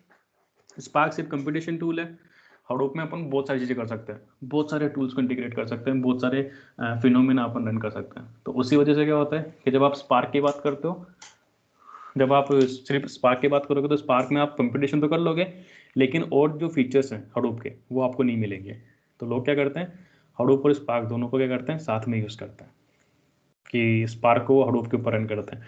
तो कर सकते हैं अपन, क्योंकि स्पार्क को क्या चाहिए, स्पार्क कहाँ पे काम कर सकता है, स्पार्क काम कर सकता है, उसको सिर्फ एक रिसोर्स मैनेजर चाहिए होता है, डिस्ट्रीब्यूटेड रिसोर्स को मैनेज करने वाला। स्पार्क के अंदर खुद के अंदर एक क्लस्टर मैनेजर होता है जो कर सकता है, लेकिन अगर आप स्पार्क को यान पे रन करना चाहो, आप यान के ऊपर स्पार्क को रन कर सकते हो। ऐसे स्पार्क है, कसेंड्रा है, काफका है, ऐसे बहुत सारे टूल्स बनाए गए। ठीक है, ऐसा है, बहुत सारे टूल्स अपने पास अवेलेबल हैं जो ऑटोमेटिकली आपका ये काम कर देंगे। इनके थ्रू भी आप प्रोग्रामिंग कर सकते हो। और स्पार्क पॉपुलर क्यों है भाई, स्पार्क में आप आर में काम कर सकते हो, स्पार्क में आप पाइथन में काम कर सकते हो, स्पार्क में आप जावा में काम करो, स्काला में काम करो। ये बहुत सारी लैंग्वेजेस हैं, बहुत सारे ऑप्शन आपके पास अवेलेबल हैं। इन सारी लैंग्वेज आप काम करोगे, आपके लिए काम करना क्या हो गया, ईजी हो गया। जैसे आप पाइथन पढ़ के आए हो, आप डेटा साइंटिस्ट हो, आपको हडूप पे काम करना है, आप सोचोगे अरे यार अब जावा सीखनी पड़ेगी MapReduce लिखने के लिए, क्यों जरूरत है जावा की, जावा की जरूरत थी पहले हडूप वर्जन 1 में, हडूप वर्जन 2 में आप तो स्पार्क यूज़ करने वाले हो, और स्पार्क को आप पाइथन से यूज़ कर सकते हो। तो why to learn Java, Spark यहाँ पर रन करेगा, वो अपने डेटा को प्रोसेस करेगा। और भी टूल्स हैं बहुत सारे, और नए नए फ्रेमवर्क्स बन रहे हैं डिस्ट्रीब्यूटेड कंप्यूटिंग के, वो अलग अलग लैंग्वेजेस यूज़ कर रहे हैं, आप उनको यूज़ कर सकते हो, आपका काम हो जाएगा ईजिली। तो यान क्या है अपना, यान अपना रिसोर्स मैनेजर है। और इसकी वजह से क्या होता है, अपने पास फ्लेक्सिबिलिटी बढ़ गई कि अपन other frameworks rather than MapReduce, अपन अदर फ्रेमवर्क्स को भी क्या कर सकते हैं, यूज़ कर सकते हैं अपने हडूप के ऊपर। अच्छा, यहाँ तक की स्टोरी आपको समझ में आई हो थियोरेटिकली, क्योंकि थ्योरी बहुत इंपॉर्टेंट होती है। जब तक थ्योरी समझ में नहीं आएगी, प्रैक्टिकल तो कुछ है ही नहीं यान का। प्रैक्टिकल में तो आप सिर्फ इसके कॉन्फ़िगरेशन चेंज कर सकते हो, ये बैकएंड पे काम करेगा, तो कभी अपन इसको डायरेक्टली कम्युनिकेट इससे नहीं करते हैं। कुछ पूछना है किसी को तो बताओ यहाँ तक। सबको थ्योरी समझ में आई कि क्या काम कर रहा है यान, अभी और समझेंगे अपन थोड़ा सा डिटेल में।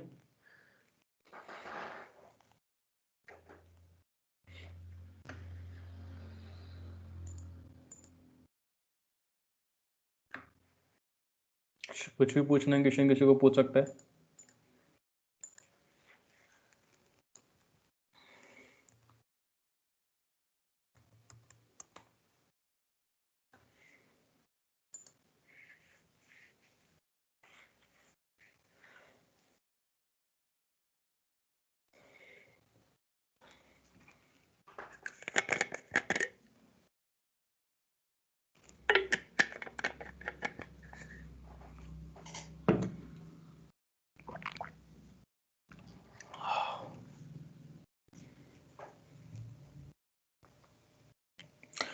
स्कूप और हाइव अपन पढ़ेंगे ना, स्कूप और हाइव की बहुत सारी वर्किंग है, वो भी काम आएगी, अपन पढ़ेंगे स्कूप को हाइव को। कंपनीज यूज करती है अभी भी डेटा इंजेक्शन और डेटा प्रोसेसिंग के लिए स्टिल, क्योंकि देखो हाइव में मैपरेड्यूस की जगह अपन इम्पाला वगैरह अदर फ्रेमवर्क्स यूज़ करते हैं, अदर प्रोसेसिंग इंजन यूज़ करते हैं जो कि काफ़ी फास्ट है। तो काफ़ी कंपनीज अभी भी हाइव यूज़ करती है ना, काफ़ी कंपनीज अभी भी स्कूप यूज़ करती है, इनका रोल अलग है। Is there any drawback in current Hadoop version? Current में तो आई थिंक ड्रॉबैक नहीं है, क्योंकि रेक्टिफाई करते रहते हैं। जो ड्रॉबैक हडूप वर्जन 1 में थे उनको रेक्टिफाई किया गया 2 के अंदर, जो 2 के अंदर है वो रेक्टिफाई किया गया 3 के अंदर। अब 3 के अंदर भी मतलब वो डिपेंड करता है। ड्रॉबैक आप देखते हो तो एज ऑर्गेनाइजेशन देखते हो कि यार आपके लिए, जैसे अपन ट्रांजिशन की बात कर रहे हैं, यानी still Hadoop is not that mature कि वो डेटाबेस को रिप्लेस कर सके, है ना, क्योंकि डेटाबेस के जो ट्रांजिशंस हैं वो काफ़ी फास्ट होते हैं, कंपटीशन काफ़ी फास्ट होता है। तो जब आपको रियल टाइम कोई ऑपरेशन करना पड़ता है, आपको रियल टाइम ट्रांजिशंस करने पड़ते हैं, उन रियल टाइम ट्रांजिशंस के लिए आप क्या यूज़ करते हो, you are still dependent on database servers. तो आप वहाँ पे डिस्ट्रीब्यूटेड डेटाबेस इंस्टॉल करते हो, डेटाबेस आज वेरी फास्ट, ठीक है, जस्ट इन मिनट काम करते हैं वो। आपने कोई ट्रांजिशन ऐसा किया, फटाफट वो अपडेट हो जाएगा, विद इन अ सेकेंड वो आपके डेटाबेसेस को अपडेट कर देगा। ये काम आप अभी भी हडूप में नहीं कर सकते हो। तो still I think Hadoop needs to work on, एक स्मार्टर वे ढूंढना पड़ेगा कि कैसे अपन और फास्ट क्या कर सकते हैं, काम कर सकते हैं, ताकि जो एक दो तरह के वर्क होते हैं डेटा से रिलेटेड इंडस्ट्री के अंदर, ओल एपी और ओल टीपी। ओल एपी के लिए हडूप परफेक्ट बन चुका है, क्योंकि आप हडूप पे स्पार्क को रन कर सकते हो, जो कि काफ़ी फास्ट फ्रेमवर्क है, यानी आप बोल सकते हो कि 90% फास्ट है मैप प्रोड्यूस से। तो ऑलमोस्ट सारी कंपनी स्पार्क यूज़ कर रही है, और वो हडूप के ऊपर भी स्पार्क को यूज़ कर रही है। तो ओल एपी और मशीन लर्निंग के लिए तो स्पार्क मतलब हडूप सबसे बेस्ट है। लेकिन जो ट्रांजिशंस होते हैं अपने, रियल टाइम ट्रांजिशंस होते हैं, रियल टाइम एप्लीकेशंस हैं, रियल टाइम एप्लीकेशंस के लिए आपका अभी हडूप इतना मेच्योर नहीं हुआ है, क्योंकि डेटाबेस को रिप्लेस नहीं कर सकता। तो वो अभी उसमें प्रॉब्लम है थोड़ी। बाकी ऐसे तो कोई प्रॉब्लम मेरे को लगती नहीं है।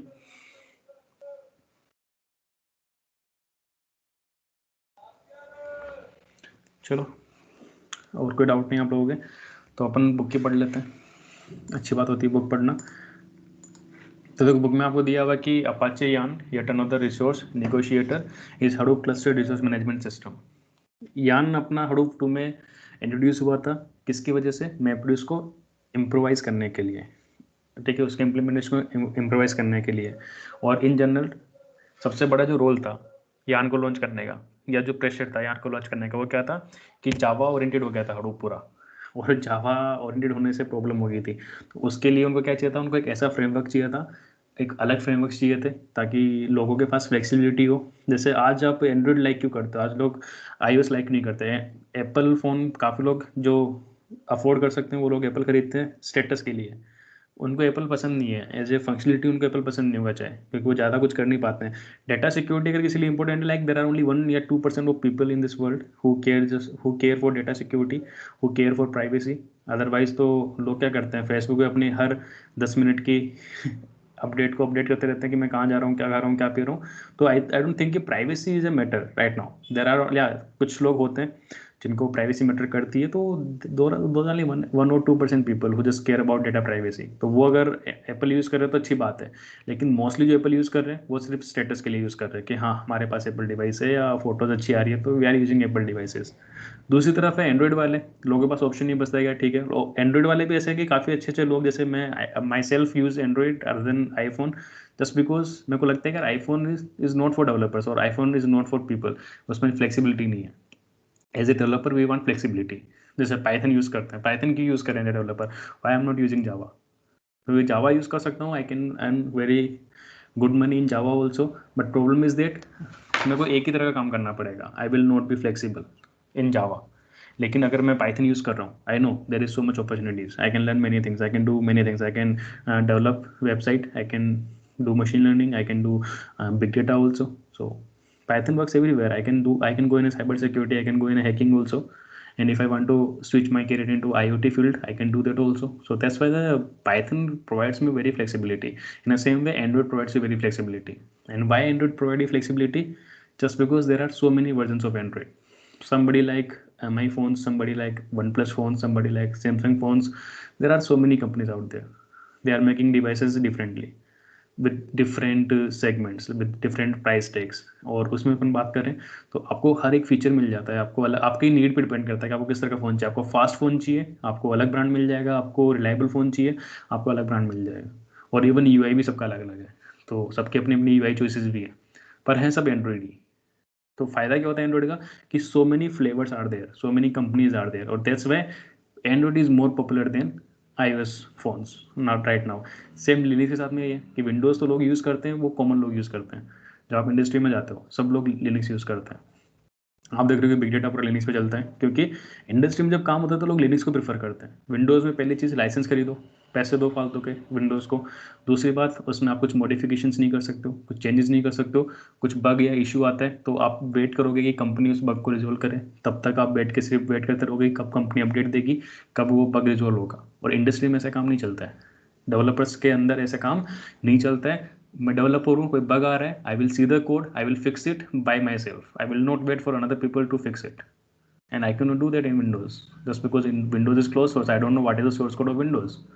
I can know the source code of Linux, so I will use Linux. As a company, I will use Linux.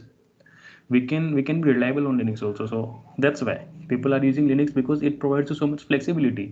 If you are a hacker, you will use Kali Linux. If you are a developer, you will use Ubuntu or CentOS Linux. If you are a company, you want to deploy your products, you want to use Linux in your production pipeline, then definitely you will use CentOS machines. तो अपन ये बात कर रहे हैं कि अपने पास flavours बहुत ज़्यादा है। कौन सा काम करना है, किस तरह काम करना है, उसके लिए आपको different different customize Linux flavours आपको मिल जाएंगे और ऑपरेटिंग सिस्टम आपको मिल जाएंगे, आप यूज़ कर सकते हो। और सबसे बड़ी बात क्या है, ओपन सोर्स है, you can do anything with them. So that's why Hadoop में भी क्या हो गया था, मोनोपोली हो गई थी कि जावा सीखना ही पड़ेगा। मैं प्रोड्यूस है तो जावा सीखना ही पड़ेगा। जावा नहीं सीखना पड़ा तो हाइव या स्कूप सीखना पड़ेगा। हाइव स्कूप से हम प्रोग्रामिंग करेंगे।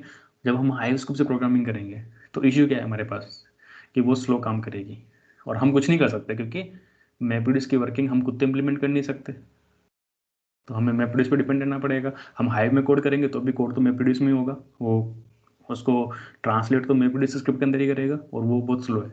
And we can not do anything about it, just because architecture बना हुआ है हडूप का इस तरह से कि मैप्रोड्यूस ही काम करेगा हडूप वर्जन 1 में। तो it doesn't get that much popularity in version 1 में इतना ज़्यादा पॉपुलर हुआ ही नहीं। तो उन्होंने फिर सोचा कि यार क्योंकि लोगों को फ्लेक्सिबिलिटी पसंद है, कंपनी कोई भी कंपनी यूज़ कर रही है, अब वो मैप्रोड्यूस को उनके पास चॉइस नहीं है, सिर्फ मैप्रोड्यूस चॉइस है। तो डेवलपर भी लिमिटेड हो गए, काम भी लिमिटेड हो गया। कोई कंपनी अपने आप को लिमिट नहीं करना चाहती है, कोई डेवलपर अपने आप को लिमिट नहीं करना चाहता है। So that's why they need flexibility. और ज्ञान के आने पे क्या मिली अपने को, फ्लेक्सिबिलिटी मिली। कि सबसे मेन रीज़न तो मैं यही मानता हूँ कि enough support to other distributed computing paradigm as well, कि यहाँ से अपने को अलग अलग जो डिस्ट्रीब्यूटेड कंप्यूटिंग सिस्टम्स हैं उनको अपने को यूज़ करने का फ़ायदा मिला।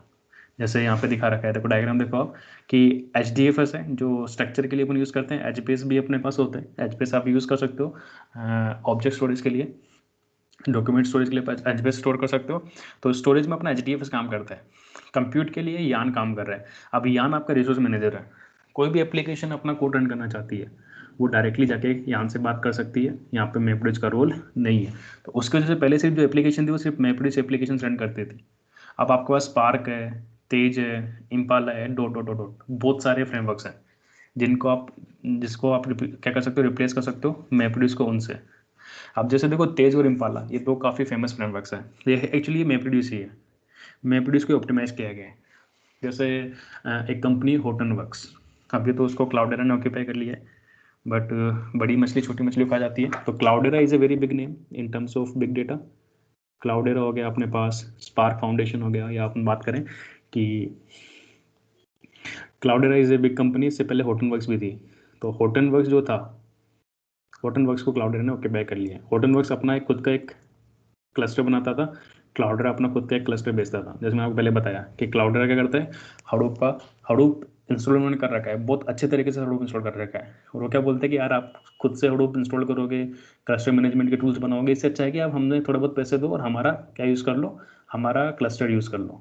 तो वो अपने क्लस्टर के सॉफ्टवेयर बेचते हैं ताकि आप हडूप को स्क्रैच से इंस्टॉल नहीं करना पड़े, और इंस्टॉलेशन वगैरह सब कुछ ईजी है।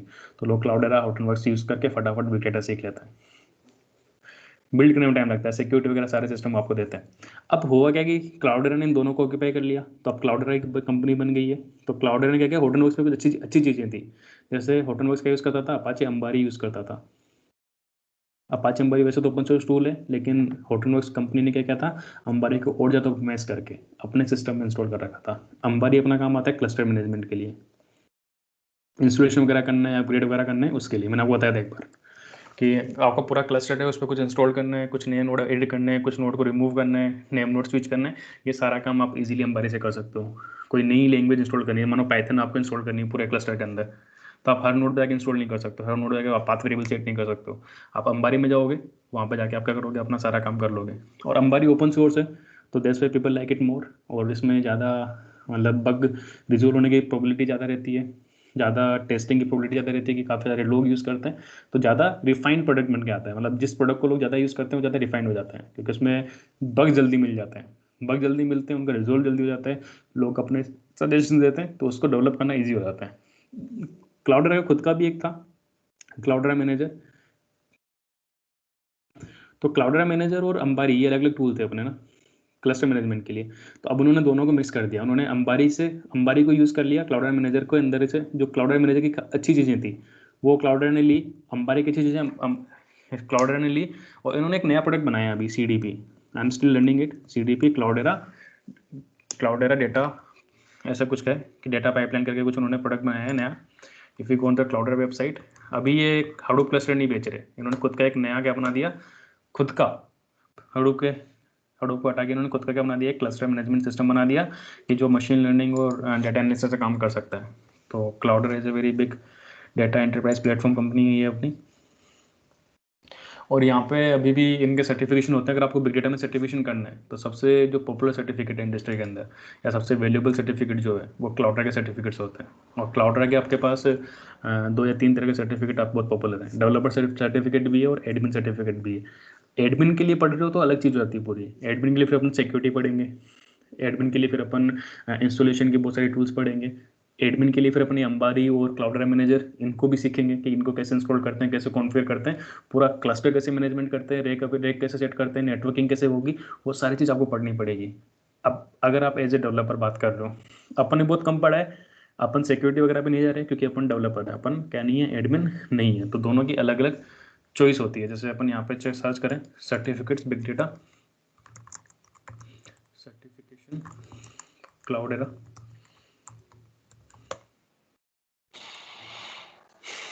तो यहाँ पे big data certified professional certificates हैं, काफ़ी महंगे सर्टिफिकेट्स हैं वैसे। तो यहाँ पे देखो ये CCP सर्टिफिकेट सबसे वैल्यूबल सर्टिफिकेट है, लेकिन ये आपको कम से कम 2-3 साल 4 साल का जब एक्सपीरियंस हो जाएगा बिग डेटा के ऊपर, तब भी आप इसको क्लियर कर सकते हो और तब भी देना पॉसिबल है। क्योंकि CCP सर्टिफिकेट किनके लिए है, जो लोग ऑलरेडी इंडस्ट्री में काम कर रहे हैं। इनिशियली जो सर्टिफिकेट है, एंट्री लेवल जो सर्टिफिकेट्स हैं, वो ये सर्टिफिकेट है इनके, अभी वापस में लॉन्च करा है। तो मैं ट्राई करूँगा कि अगर आप किसी को लेना हो तो आप मेरे से कॉन्टैक्ट कर सकते हो, I will teach you in that particular way, and then you can just clear those examination of this certification.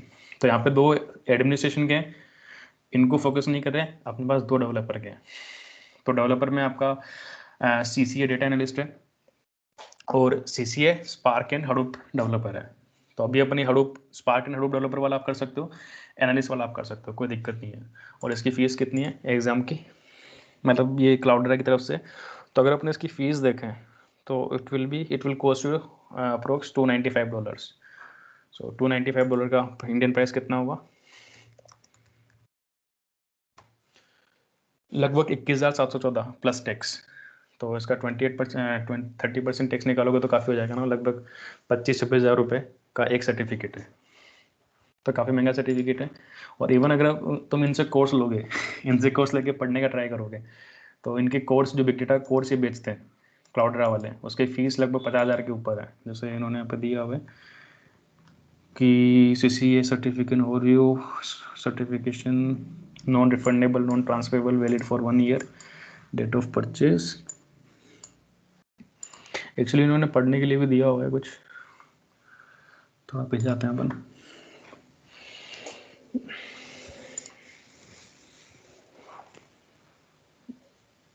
ठीक है। तो 120 मिनट का पेपर होता है, 70%, और ये पूरा प्रैक्टिकल पेपर होता है ना। आपको क्लस्टर मैनेज करना पड़ता है, क्लस्टर पे एप्लीकेशन बनानी पड़ती है, कोड लिखना पड़ता है। ऐसा नहीं कि एमसीक्यू क्वेश्चन आएंगे, एमसीक्यू टिक टिक लगा के बहुत ईजी होता है, डम्स मिल जाते हैं, आप पास कर लेते हो। इनको पास करना काफ़ी टफ होता है। जैसे रेडिट के एग्जाम्स हैं, वो भी काफ़ी पॉपुलर है और काफ़ी ज़्यादा वैल्यू अपने पास रखते हैं, क्योंकि उसमें प्रैक्टिकल एग्जामिनेशन होता है। ये भी आपका प्रैक्टिकल एग्जामिनेशन है। पर यहाँ पे अपन इसको देखें, परचेज ये रहा ऑन डिमांड कोर्स। अगर आप यहाँ पे ऑन डिमांड कोर्स लेते हो, इनका सेम चीज़ जो मैं पढ़ा रहा हूँ ना, उससे भी कम पढ़ाएंगे, बट इनकी कॉस्ट कितनी होती है बताता हूँ मैं आपको।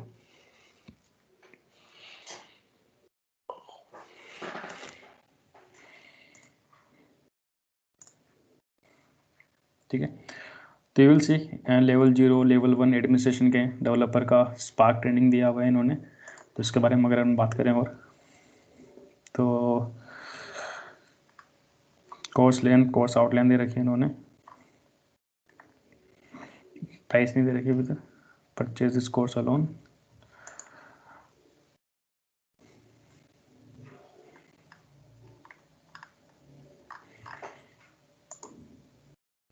क्लासरूम ट्रेनिंग, कंट्री में इंडिया तो है ही नहीं, क्लासरूम में इंडिया नहीं है एक्चुअली, अपन वर्चुअल क्लासरूम बात करते हैं यहाँ पे।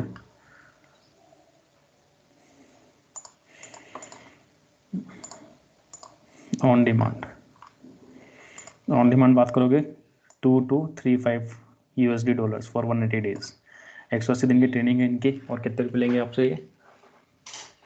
$2235। $2235 कितने होते हैं?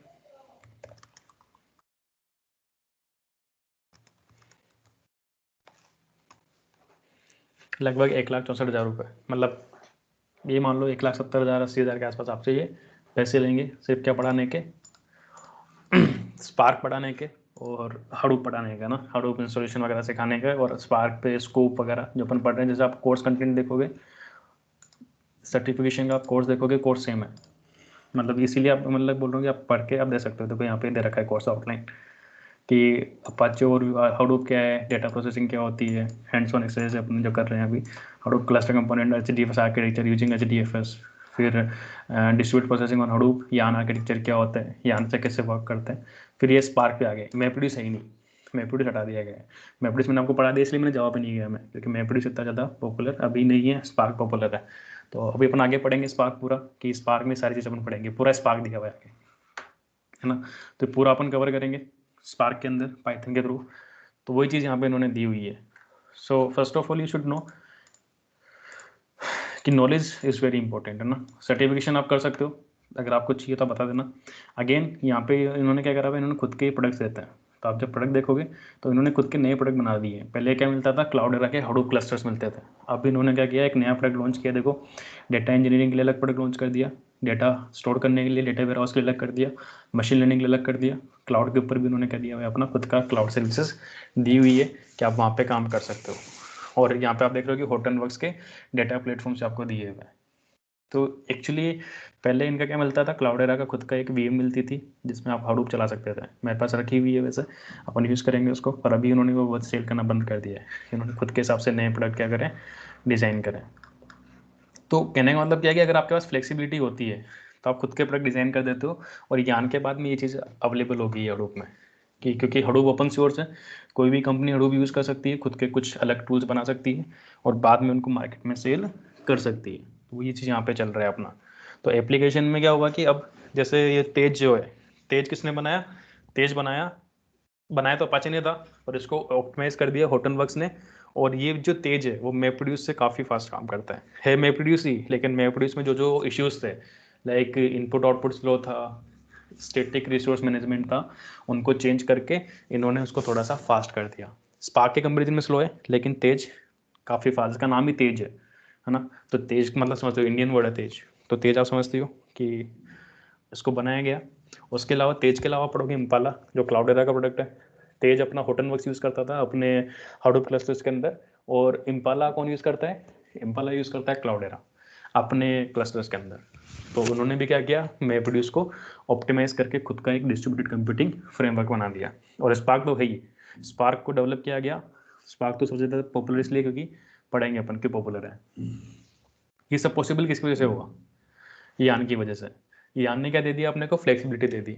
तो अब यानी हडूप यूज़ करने की जरूरत ही नहीं है आपको, आप HDFS यान इंस्टॉल करो, उसके ऊपर आपको MapReduce की जरूरत नहीं पड़ती है।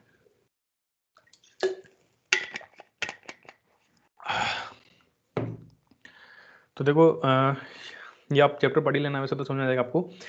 अब यान एप्लीकेशन कैसे रन करती है वो यहाँ पे डायग्राम दिया हुआ है। सबसे पहले क्या होता है, आप यहाँ पे MapReduce के थ्रू इसको समझ सकते हो, इसलिए अपना MapReduce पहले पढ़ा है, यान बाद में पढ़ रहे हैं।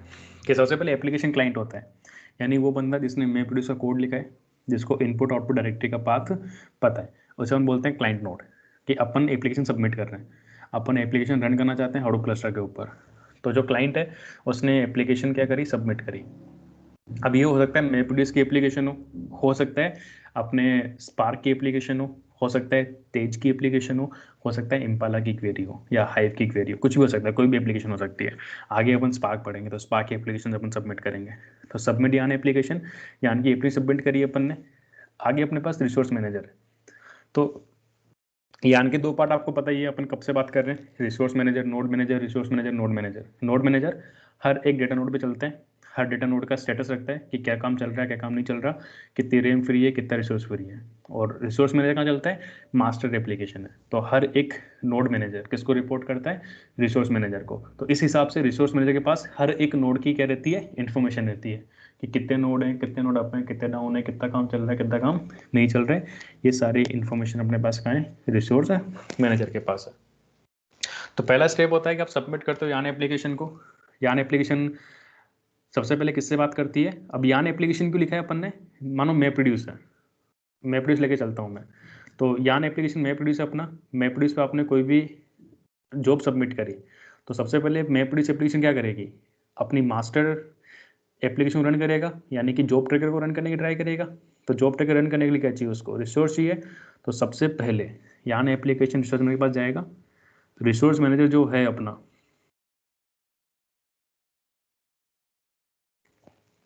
ठीक है, जो रिसोर्स मैनेजर अपना, वो क्या करेगा, वो उससे पूछेगा कि हमें क्या दे दो, हमें एक कंटेनर दे दो। कंटेनर का मतलब समझ रहे हो, virtual space, virtual RAM, virtual memory. यानी किसी भी नोड के ऊपर एक रैम ले लेंगे, एक CPU ले लेंगे, उनको बाइंड कर देंगे टुगेदर एक एज ए रिसोर्स, और उसके ऊपर फिर अपने एप्लीकेशन रन कर सकते हैं। होता है ना, जब आप जैसे मानो आप अभी अभी अपन जैसे चला रहे हैं, अपन ये PDF चला रहे हैं, ये अपन जो मैं यूज़ कर रहा हूँ, this is Foxit PDF reader. तो ये जो एप्लीकेशन अपन रन कर रहे हैं, इस एप्लीकेशन ने भी क्या किया हुआ है, पीछे रैम यूज़ करी हुई है। और ये रैम्स को दी किसने, ऑपरेटिंग सिस्टम ने, विंडोज़ ने। तो जब आपने इस PDF एप्लीकेशन रन किया, तो सबसे पहले आपके ऑपरेटिंग सिस्टम ने क्या मांगा कि भाई मेरे को थोड़ी सी रैम और थोड़ा सा CPU दे दो, ताकि मैं अपनी एप्लीकेशन को रन कर सकूँ और यूज़र को आउटपुट दे सकूँ। तो अपने विंडोज़ ने इसको क्या दे दिया, रैम दे दी और थोड़ा सा CPU दे दिया, जहाँ पे अपन इस प्रोग्राम को एग्जीक्यूट कर सकें। सेम वे में अब सबसे पहले यान एप्लीकेशन क्या करेगी, सबमिट होगी, रिसोर्स मैनेजर से पूछेगी भाई साहब मेरे को क्या दे दो, कंटेनर दे दो, मेरे को एक रैम और CPU दे दो जहाँ पे मैं अपने कोड को रन कर सकूँ। तो यहाँ से फिर अपनी कंटेनर स्टार्ट होता है। तो जो रिसोर्स मैनेजर है वो अपने नोड मैनेजर से बात करेगा, बोलेगा कौन सी मशीन पे सबसे ज़्यादा रिसोर्स फ्री है, जिस मशीन पे फ्री होगा वहाँ पे जाके एक कंटेनर लॉन्च कर देगा। कि नोड मैनेजर को बोलेगा कि कौन सी, ये तो नोड मैनेजर बात कर रहा है कि कौन से नोड पे फ्री है, जिस नोड पे फ्री होगा उस नोड के नोड मैनेजर को बोलेगा, नोड मैनेजर एप्लीकेशन बोलेगा कि ठीक है आपके नोड पे हमें रिसोर्स चाहिए, हमें एक कंटेनर चाहिए। तो वो क्या करेगा, यहाँ पे कंटेनर लॉन्च होगा। तो स्टार्ट कंटेनर रिक्वेस्ट स्टार्ट होगी यहाँ से रिसोर्स मैनेजर से। वो container request node manager process करेगा और एक कंटेनर, इसका कहने का मतलब क्या है कि एक छोटा सा इंटरफेस बना के आपको दे देगा जहाँ पर आप अपनी एप्लीकेशन को रन कर सकते हो। तो ये नोड मैनेजर जो था अपना, उसने एक कंटेनर बनाया, और एक कंटेनर किसको मिलेगा, ये कंटेनर जो बनाया आपने, एक कंटेनर वापस से सबमिट हुआ किसके पास, रिसोर्स मैनेजर के पास। और रिसोर्स मैनेजर ने कंटेनर किसको हैंड ओवर कर दिया, आपकी यान एप्लीकेशन को, यानी MapReduce को या स्पार्क को। अभी MapReduce की बात करते हैं। तो MapReduce को इसने सबमिट कर दिया। MapReduce को क्या मिल गया, स्पेस मिल गया, रिसोर्स मिल गया जहाँ पे MapReduce अपना कोड रन कर सकता है। तो MapReduce ने किसको रन किया, MapReduce ने अपना एग्जीक्यूट किया जॉब ट्रैकर एप्लीकेशन को। तो यहाँ पे जो एप्लीकेशन प्रोसेस लिखी हुई है, ये कौन सी एप्लीकेशन प्रोसेस है, ये आपका जॉब ट्रैकर है। ठीक है, तो यहाँ पे जॉब ट्रैकर लॉन्च हो गया। अब जॉब ट्रैकर क्या करेगा, जॉब ट्रैकर को मैंने तो आपको समझाया था पूरी MapReduce कि जॉब ट्रैकर को क्या चाहिए, बहुत सारे नोड डेटा रखा हुआ है, उन नोड के ऊपर उसको डेटा प्रोसेस करना है। तो पहले वो मैपर एप्लीकेशन लॉन्च करेगा। अब मैपर एप्लीकेशन लॉन्च करना है तो उसको पहले टास्क ट्रैकर लॉन्च करने पड़ेंगे। टास्क ट्रैकर लॉन्च करना है तो उसको रिसोर्स चाहिए। रिसोर्स किसके पास नहीं है, रिसोर्स मैपरेड्यूस के पास नहीं है। मैपरेड्यूस तो यान एप्लीकेशन है, वो वापस से रिक्वेस्ट करेगी यान एप्लीकेशन, अपनी जो एप्लीकेशन है मास्टर एप्लीकेशन है, जॉब ट्रैकर है, वो जॉब ट्रैकर वापस से रिक्वेस्ट करेगा किसको, रिसोर्स मैनेजर को। वापस से रिसोर्स मैनेजर को क्या मांगेगा, वो कंटेनर मांगेगा। वो कंटेनर मांगेगा तो जो अपना रिसोर्स मैनेजर एप्लीकेशन प्रोसेस है वो क्या करेगी, वो नोड मैनेजर से बात करके वापस से एक कंटेनर लॉन्च करेगी जहाँ पे आपकी दूसरी एप्लीकेशन प्रोसेस चलेगी। ये कौन सी एप्लीकेशन प्रोसेस है अपनी, टास्क ट्रैकर, जो क्या करेगा, मैपर का कोड रन करेगा, डिटेल्स का कोड रन करेगा। यान पूरा आर्किटेक्चर बेस है, यान पूरा मतलब रिसोर्स मैनेजमेंट का टूल है। तो यहाँ पे अपन कोई कोड नहीं लिखने वाले, कोड तो अपन मैपरेड्यूस में लिख चुका है। वो कोड कैसे रन हो रहा है, एक्चुअल में कैसे काम हो रहा था पीछे, वो अपन समझने की ट्राई कर रहे हैं। तो इस तरह से कंटेनर्स मिलते हैं और कंटेनर्स पे एप्लीकेशन प्रोसेस होती है। तो कहने का मतलब ये कि अगर आप ऐसी एप्लीकेशन बना सकते हो जो यान से रिसोर्स मांग सके और उस रिसोर्स को यूज़ करके अपने कोड को रन कर सके, तो आप खुद का एक फ्रेमवर्क बना सकते हो जो यान पे रन कर सके। ये समझ में आया। फिर जब अपना काम खत्म हो जाएगा, देखो अलोकेट रिसोर्स हुआ कि हार्ट बीट सिग्नल के थ्रू रिसोर्स अलोकेट हुआ यान एप्लीकेशन को, फिर उसने इस एप्लीकेशन ने एक नया कंटेनर लॉन्च किया, उसके ऊपर एक नया एप्लीकेशन चली और फिर वो इसी तरह से मैनेज करता रहेगा। यहाँ तो कोई डाउट है तो पूछो, can I doubt till now?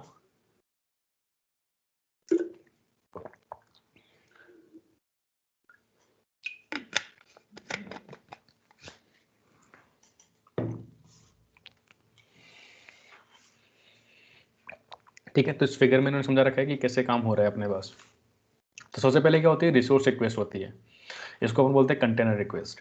तो यान क्या एक फ्लेक्सिबल मॉडल है making resource request. A request is set for containers can express amount of computer resource required for each container. तो कंटेनर मतलब है कितनी मेमोरी चाहिए, कितना सीपीयू चाहिए, कितनी रैम चाहिए और कितना सीपीयू चाहिए, as well as locality constant for the container in the request. What is the locality constant? Actually ये जो बुक है ना, इसमें काफ़ी स्टैंडर्ड वर्ड्स यूज़ करे हुए हैं जो मैंने आपको बता दिए पहले ही। जैसे डेटा लोकेलिटी, ये बात कर रहा है, लोकेलिटी का मतलब क्या है, जहाँ पे डेटा रखा हुआ है वहीं पे हमें क्या चाहिए, रिसोर्स चाहिए। ऐसा नहीं हो कि ऐसा नहीं होता है कि मानो डेटा तो इस नोड पे रखा हुआ है, ठीक है, ये तो आपके यहाँ डेटा आपका रखा हुआ है और इस नोड पे आपको क्या मिल गया, कंटेनर मिल गया। दिक्कत और बढ़ जाएगी कि यहाँ से डेटा रीड करोगे फिर प्रोसेस करोगे, इनपुट आउटपुट थ्रूपुट बढ़ जाएगा। डेटा लोकेलिटी क्या होती है, जहाँ पे आपका डेटा रखा हुआ है वहीं पे आपको क्या चाहिए, कंटेनर चाहिए, ताकि आप वहीं पे उसको प्रोसेस कर सको, लोकली डेटा को प्रोसेस कर सको। तो ये बात यहाँ पे बोल रहे हैं। तो locality is critical ensuring that the distributed data processing algorithm use the cluster bandwidth efficiently. तो यान अलाउ करता है एप्लीकेशन को लोकेलिटी कंस्ट्रेंट क्या करने के लिए, अप्लाई करने के लिए, जब भी वो कंटेनर के लिए रिक्वेस्ट करते हैं। यानी अपन ये बोल सकते हैं कि मेरे को इस पर्टिकुलर नोड के ऊपर क्या चाहिए, कंटेनर चाहिए डेटा प्रोसेस करने के लिए। फिर यान उसी नोड पे आपको क्या देगा, कंटेनर बना के देगा। ठीक है, तो ये लोकेलिटी की बात होगी। अब यहाँ पे मतलब बहुत सारी चीज़ लिखी हुई है, तो आप पढ़ लेना एक बार पूरी बुक, मैं रीड आउट नहीं कर सकता हूँ। बट यहाँ पे क्या होगा अपने पास कि यान इस तरह से वर्क करता है, आपको ये समझना पड़ेगा बेसिकली, है ना। और इसमें पूरा पढ़ना आपका टास्क यही है कि इस पूरे को पढ़ना, और लेक्चर से पहले ही आप अपने ग्रुप के ऊपर ही अगर कोई क्वेश्चन आपके पास पुटअप होते हैं तो आप मेरे से पूछ सकते हो। एप्लीकेशन लाइफ स्पान क्या होता है, जैसे आपको पता है कि मैपरेड्यूस टास्क है, तो पहले वहाँ पे क्या लॉन्च होगा, अपना जॉब ट्रैकर लॉन्च होगा। वो जॉब ट्रैकर एप्लीकेशन का कोड लेगा, कहाँ कहाँ पे रन करना है वो लेगा। फिर वो जॉब ट्रैकर क्या करेगा, मल्टीपल टास्क ट्रैकर लॉन्च करेगा, अपनी जॉब कंप्लीट करेगा। तो जब तक जॉब कंप्लीट नहीं होती है तब तक वो मेमोरी में चलती रहेगी। जैसे ही जॉब कंप्लीट हुई वैसे आपका रिसोर्स फ्री होना स्टार्ट हो जाता है। और यान डायनेमिकली ये काम करता है, वो आपके सेशंस क्रिएट करता है और एप्लीकेशन खत्म होने पे आपके रिसोर्स को फ्री कर देता है। यान एप्लीकेशन कैसे बिल्ड करते हैं, बहुत सिंपल है कि आप क्या बना सकते हो, ये डेक डायग्राम हम पढ़ेंगे किसके अंदर, डायरेक्टेड असाइक्लिक ग्राफ आप बना सकते हो किसी भी एप्लीकेशन के लिए। उस आप समझ सकते हो कि किस तरह से आपका फ्लो रहेगा। ये जो डेक ग्राफ्स हैं ये बनते हैं अपने स्पार्क के अंदर, अपन देखेंगे एक्चुअली बना के कि कैसे डेक ग्राफ काम करता है। तो स्पार्क और तेज यहाँ पर दिया हुआ है कि ये काफ़ी अप्रोप्रिएट है स्ट्रीम प्रोसेसिंग के लिए।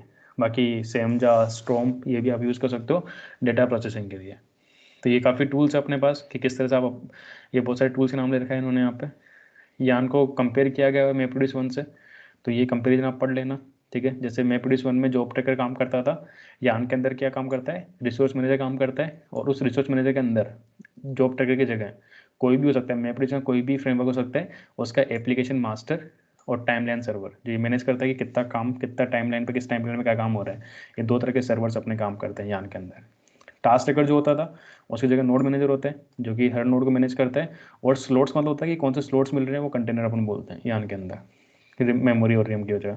स्केलेबिलिटी, ठीक है, कि यान आने के बाद में 4000 नोड और 40,000 टास्क आप क्या कर सकते हो आराम में। प्रोड्यूस वन की जो स्केलेबिलिटी थी वो बॉटलनेक थी। बॉटलनेक मतलब है कि 4000 नोड होते ही या 40,000 टास्क आपने लॉन्च कर दिया, 40,000 एप्लीकेशन या 4000 नोड आपने रन कर दिए, वहाँ पे आके क्या हो जाएगा, आपका नोड फेल होना स्टार्ट हो जाएगा। मैंने बोला था कि 4000 नोड लॉन्च किए थे किसने, याहू ने, वहाँ जाके फेल हो गया था कौन, मैप रिड्यूस। उसके लिए यान बनाया गया। यान के ऊपर स्केलेबिलिटी काफ़ी अच्छा इशू है कि स्केलेबिलिटी में आप लगभग 10,000 नोड्स को ऐड कर सकते हो और लगभग 1,00,000 टास्क या 1,00,000 एप्लीकेशन को एक साथ लॉन्च कर सकते हो।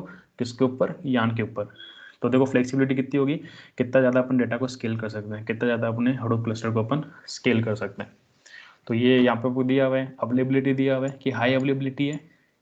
हाई अवेलेबिलिटी मतलब क्या है कि आपका जो मैप वो फेल हो जाता था, डेटा लॉस हो जाता था, यान फेल नहीं होगा। यान का काम अलग है, आपकी एप्लीकेशन का काम अलग है। तो हमेशा ये हाईली अवेलेबल रहेगा।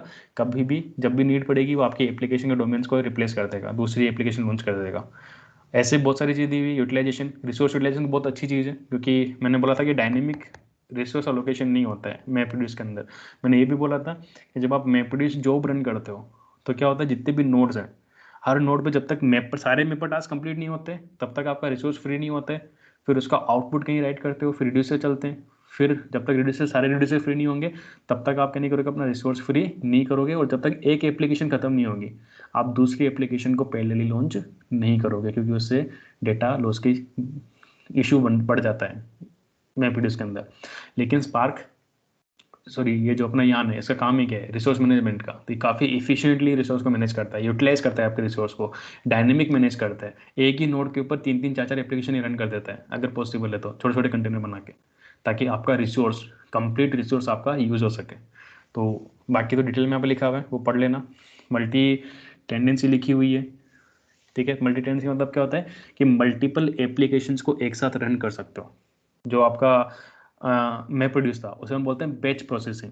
बैच प्रोसेसिंग यानी एक एप्लीकेशन कंप्लीट, फिर दूसरी एप्लीकेशन, फिर तीसरी एप्लीकेशन, फिर चौथी एप्लीकेशन। तो उसको अपन किसके लिए यूज़ नहीं कर सकते थे, ट्रांजिशंस के लिए यूज़ नहीं कर सकते थे, स्ट्रीमिंग के लिए यूज़ नहीं कर सकते थे।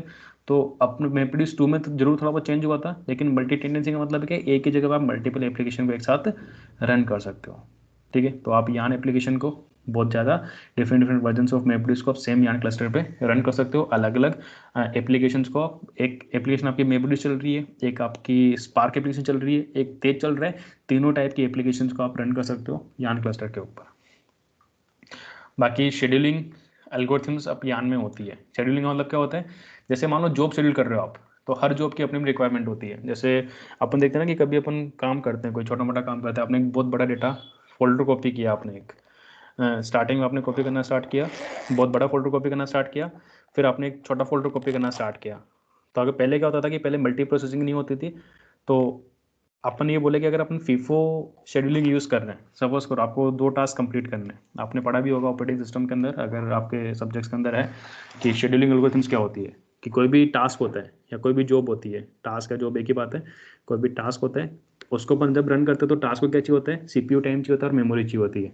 अब टास्क को शेड्यूल करने के लिए बहुत सारे एल्गोरिथम्स होती है, जैसे फीफो सबसे कॉमन एल्गोरिथम है जो अपन यूज़ करते हैं किसके लिए, टास्क शेड्यूलिंग के लिए। फीफो का मतलब है फर्स्ट इन फर्स्ट आउट। जैसे क्यू अपना होता है तो उसको बोलते हैं क्यू बेस अप्रोच, कि टास्क की क्या बन जाती है क्यू, कि आपने टास्क 1 लॉन्च किया, उसके बाद आपने टास्क 2 लॉन्च किया, तो सबसे पहले आपने टास्क 1 लॉन्च किया, फिर आपने टास्क 2 लॉन्च किया, आपने टास्क 3 लॉन्च किया, 3 टास्क आपने लॉन्च करे, तीनों को रन करने। सबसे पहले टास्क क्या कर रहे हैं, आपकी सीपीयू को यूज़ कर रहे हैं, आपकी मेमोरी को यूज़ कर रहे हैं अपना टास्क कंप्लीट करने के लिए। जब तक टास्क 1 कंप्लीट नहीं होगा आपका टास्क 2 एग्जीक्यूट नहीं होगा। जब तक टास्क 2 एग्जीक्यूट खत्म नहीं होगा टास्क 3 एग्जीक्यूट नहीं होगा। जो भी नए टास्क होंगे वो इस क्यू में ऐड होते जाएंगे। तो फर्स्ट इन फर्स्ट आउट, पहले टास्क बनाया पहले कंप्लीट होगा। ये अपनी फीफो एल्गोरिथम है ना, first in first out algorithm. लेकिन इसमें इशू क्या होता है, हो सकता था कि टास्क 3 को सिर्फ 3 मिनट में अपना काम खत्म करना था, 3 मिनट लगते काम खत्म करने में, टास्क 2 को 10 मिनट में काम खत्म करना था, लेकिन टास्क 1 को 1 घंटा लगेगा अपनी एप्लीकेशन को कंप्लीट करने के लिए।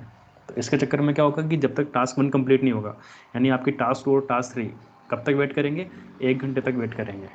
जबकि अगर आप दूसरी एल्गोरिथम यूज़ करते हैं, जैसे अपना होता है राउंड रोबिन एल्गोरिथम होती है, अगर आप राउंड रोबिन एल्गोरिथम यूज़ कर दें तो शायद आपका काम ज़्यादा ईजी होता। राउंड रोबिन क्या होता है, राउंड रोबिन मतलब होता है कि आप क्या करते हैं, एक टाइम स्लाइस बना लेते हो, एक पर्टिकुलर टाइम पीरियड बना लेते हो कि मेरे को हर 10-10 मिनट में क्या करना है, या हर 5-5 मिनट में मेरे को टास्क को क्या करना है, स्विच करना है। तो 5-5 मिनट्स में अपने को टास्क स्विच करना है। तो क्या होगा कि आपको फर्स्ट 5 मिनट टास्क 1 को मिलेंगे, फिर ये टास्क 1 अपना प्रिम्प्टेड हो जाएगा, लास्ट में ऐड हो जाएगा कि टास्क 1 दोबारा रन करना है, फिर टास्क 2 को 5 मिनट मिलेंगे, वो पीछे जाके ऐड हो जाएगा टास्क 1 के बाद में, फिर 5 मिनट इसको मिलेंगे, टास्क 3 को मिलेंगे। तो फर्स्ट टाइम आप देखोगे कि 5 मिनट मिल गए, तो 1 आवर का टाइम लग रहा था, अब इसको सिर्फ 55 मिनट्स का टाइम बचेगा टास्क 1 के लिए। फिर उसके बाद में टास्क 2 का 5 मिनट का काम खत्म हो जाएगा, तो 5 मिनट बचेंगे इसको रन करने के लिए, और टास्क 3 अपना कंप्लीट हो जाएगा। फिर सेकंड राउंड जब चलेगा, ये 50 मिनट 5 मिनट का काम हो जाएगा इसका, 5 मिनट में टास्क 2 आपका खत्म हो जाएगा, फिर सिर्फ टास्क 1 बचेगा। यानी पैरेलली क्या हो रहा है, अपना राउंड रॉबिन में अपन बार बार 5-5 मिनट के स्लाइसिंग में क्या कर रहे हैं, हर एक एप्लीकेशन को क्या दे रहे हैं, टाइम दे रहे हैं। और इसीलिए मल्टी प्रोसेसिंग भी हो पाती है। आजकल अपन देख रहे हैं कि मोबाइल में आप 4-5 एप्लीकेशन भी चला पा रहे हो। क्यों चला पा रहे हो? क्योंकि अपन इस तरह से कंटेक्स्ट स्विचिंग करते हैं, इसको कंटेक्स्ट स्विचिंग भी बोलते हैं। ऑपरेटिंग सिस्टम के अंदर क्या बोलते हैं इसको अपन, कंटेक्स्ट स्विचिंग। कि एक जॉब आती है और उसको आप थोड़ी देर के लिए रन करते हो, फिर उसको आप पॉज कर देते हो, दूसरी जॉब लेते हो, उसको रन करते हो, उसको पॉज कर देते हो, तीसरी जॉब लेते हो, रन करते हो, पॉज कर देते हो। ऐसे आपको ऐसा लगता है कि सारे की सारी एप्लीकेशन एक साथ रन कर रही है, सारी सारी जॉब एक साथ रन कर रही है। ऐसा होता नहीं है कभी। एक टाइम पे एक ही एप्लीकेशन रन करती है सीपीयू मेमोरी में। लेकिन अपने इतना जल्दी जल्दी क्या करते हैं, स्विच करते हैं कि मानो 1 मिली सेकंड में आप स्विच कर रहे हो, तो आपको फर्क पता ही नहीं चलेगा कि सारी एप्लीकेशन साथ में काम कर रही है या एक एक एप्लीकेशन काम कर रही है। तो इस कंसेप्ट को बोलते हैं कंटेक्स्ट स्विचिंग। और राउंड रॉबिन के थ्रू आप इसको इंप्लीमेंट कर सकते हो अपने शेड्यूलिंग एल्गोरिथम्स में। तो ऐसे ही, क्योंकि यान का काम क्या है, यान भी तो शेड्यूलर है। यान भी तो क्या कर रहा है कि कोई भी एप्लीकेशन आ रही है, वो सबसे पहले किसके पास आएगी, यान के पास आएगी। यान उसको शेड्यूल करेगा कि कैसे आपको रन करना है सिस्टम में। एप्लीकेशन काम अब एप्लीकेशन करेगी, कैसे उसको एग्जीक्यूट करना है वो एप्लीकेशन का टास्क है, लेकिन कैसे काम करेगी वो यान डिसाइड करेगा।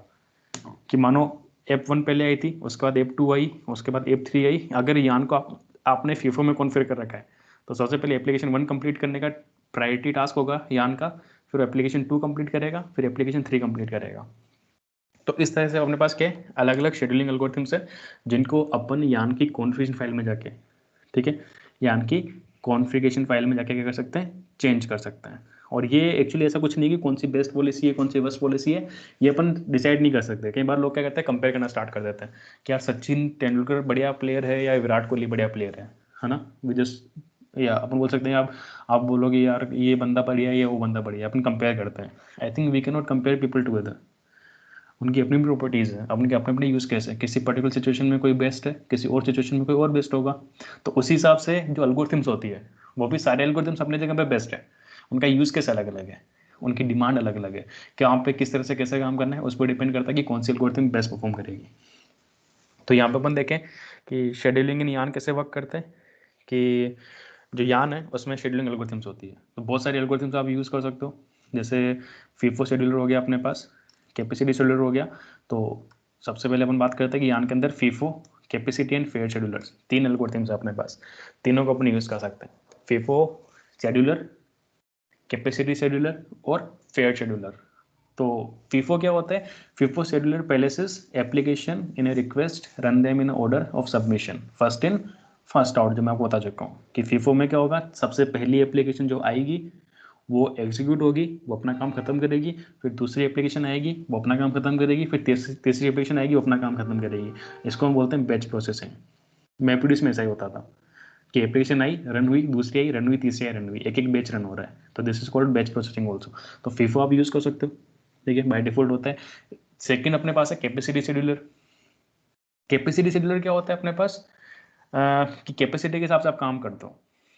जैसे मैंने बोला कि अभी मैंने एक एग्जांपल लिया था कि एक जॉब पर उन्होंने में 1 घंटा लग रहा है, दूसरी जॉब पर उन्होंने में 10 मिनट लग रहे हैं, तीसरे को 3 मिनट लग रहे हैं। तो यहाँ बोला यार 3 मिनट वाला पहले काम कर देते हैं, खत्म कर देते हैं। वो 3 मिनट वाले काम को खत्म कर देगा, फिर 10 मिनट वाले काम को खत्म कर देगा, और फिर 1 घंटे वाली एप्लीकेशन रन कर देगा, ताकि आपके जो कम कैपेसिटी के टास्क हैं वो इजीली क्या कर सकें, एग्जीक्यूट हो सकें, उनको ज़्यादा वेट नहीं करना पड़े। तो वो कैपेसिटी के हिसाब से शेड्यूल कर देगा। फेयर शेड्यूलर का मतलब क्या है, सबको बराबर चांस देना है, राउंड रोबिन वाला, कि सबको चांस देना है बराबर, फेयर शेड्यूलिंग करनी है। जितनी एप्लीकेशन चल रही है सबको बराबर बराबर टाइम देना है, सब एक एक साथ रन करेगी। तो ये आपके यूज केस पे डिपेंड करते हैं। जैसे इसको हम पढ़ेंगे कि जो फीफो शेड्यूलर है, request for the first application in the queue, allocate first, once its request has been satisfied the next application is queued is served and so on। और यहाँ पे रन करने का मतलब ये है कि जैसे मानो अब यान क्या करेगा, यान के पास रिसोर्स तो लिमिटेड है। आपके क्लस्टर के अंदर नोड लिमिटेड है, उनके उन नोड्स के ऊपर रैम और सीपीयू लिमिटेड है, और कोई भी एप्लीकेशन रन करेगी उसको क्या चाहिए, कंटेनर चाहिए, रिसोर्स चाहिए। तो ये नहीं कि यान एप्लीकेशन को रन कर रहा है, नहीं, यान क्या करता है, रिसोर्स डिस्ट्रीब्यूट करता है। तो FIFO कैसे करेगा कि 4 एप्लीकेशन आपकी रखी हुई क्यू के अंदर, पहले एप्लीकेशन लेगा, वो जितना मांगेगी रिसोर्स वो उसको दे देगा, फिर दूसरी एप्लीकेशन आएगी।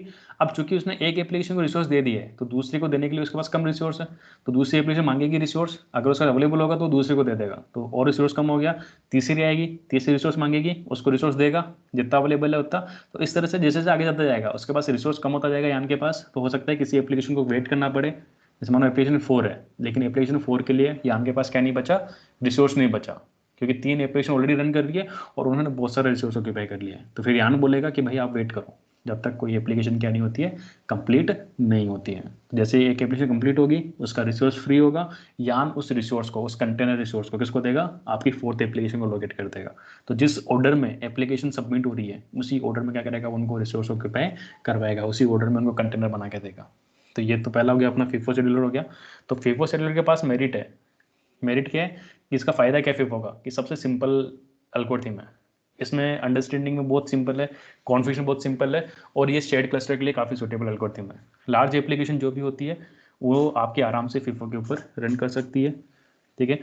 तो लेकिन प्रॉब्लम क्या है कि इसकी प्रॉब्लम ये है कि इसमें अगर बहुत बड़ी एप्लीकेशन पहले लॉन्च होगी और छोटी एप्लीकेशन बाद में लॉन्च हो रही है तो उनको वेट करना पड़ेगा जब तक कोई एप्लीकेशन कंप्लीट नहीं होती है। तो फिर अगर आपका शेयर्ड क्लस्टर है, शेयर्ड क्लस्टर मतलब क्या होता है कि एक ही नोड के ऊपर 2 एप्लीकेशन काम करना है। मानो एक ही शेयर का मतलब क्या होता है, एक चीज़ को 2 लोग शेयर कर रहे हैं। जैसे सपोज करो एक ही डेटा है, उसको 2 एप्लीकेशन यूज़ करना है। जैसे ये नोड है, इस नोड पे आपको मैपरिड्यूस का कोड भी लॉन्च करना है, और आपको मैपरिड्यूस भी इसी नोड के ऊपर काम करना चाहता है डेटा लोकेलिटी के लिए, और आपका जो स्पार्क है उसका कोड, उसकी एप्लीकेशन भी यहीं पे काम करना चाहती है। आप FIFO यूज़ कर रहे हो, FIFO में पहले कौन आ गया, मैपरिड्यूस वाली एप्लीकेशन पहले लॉन्च हुई, फिर कौन सी लॉन्च हुई, यान वाली लॉन्च हुई। तो पहले क्या करेगा, जो यान है, यान के पास पहले कौन सबमिट होगा, मैपरिड्यूस, वो मैपरिड्यूस को यहाँ पे कंटेनर बना के दे देगा। अब पूरा रिसोर्स कौन यूज़ कर रहा है, मैपरिड्यूस यूज़ कर रहा है, और ये शेयर्ड स्पेस है क्योंकि ये सेम स्पेस कौन यूज़ करना चाहता है, स्पार्क यूज़ करना चाहता है। इस केस में फिर स्पार्क को वेट करना पड़ेगा। कब तक वेट करना पड़ेगा, जब तक आपका मैपरिड्यूस की एप्लीकेशन क्या नहीं हो जाती है, खत्म नहीं हो जाती, क्योंकि रिसोर्स शेयर्ड था और वो रिसोर्स ऑलरेडी ऑक्यूपाई कर लिया है किसने, मैपरिड्यूस एप्लीकेशन ने, तो स्पार्क उस पर रन नहीं कर सकता। जैसे एप्लीकेशन अपना काम खत्म करेगी, फिर स्पार्क को उस पर क्या मिल जाएगा, रिसोर्स मिल जाएगा, स्पार्क अपना काम करना स्टार्ट कर सकता है। तो इसका मतलब है शेयर्ड, कि एक चीज़ दो जगह शेयर हो रही है।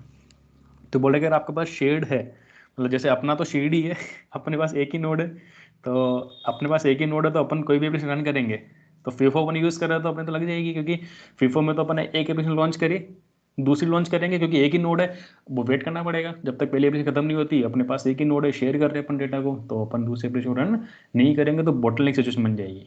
पता चला कि मेरे को 2 जॉब रन करनी थी, एक में 2 घंटे लग रहे हैं, एक में 2 मिनट लग रहे हैं।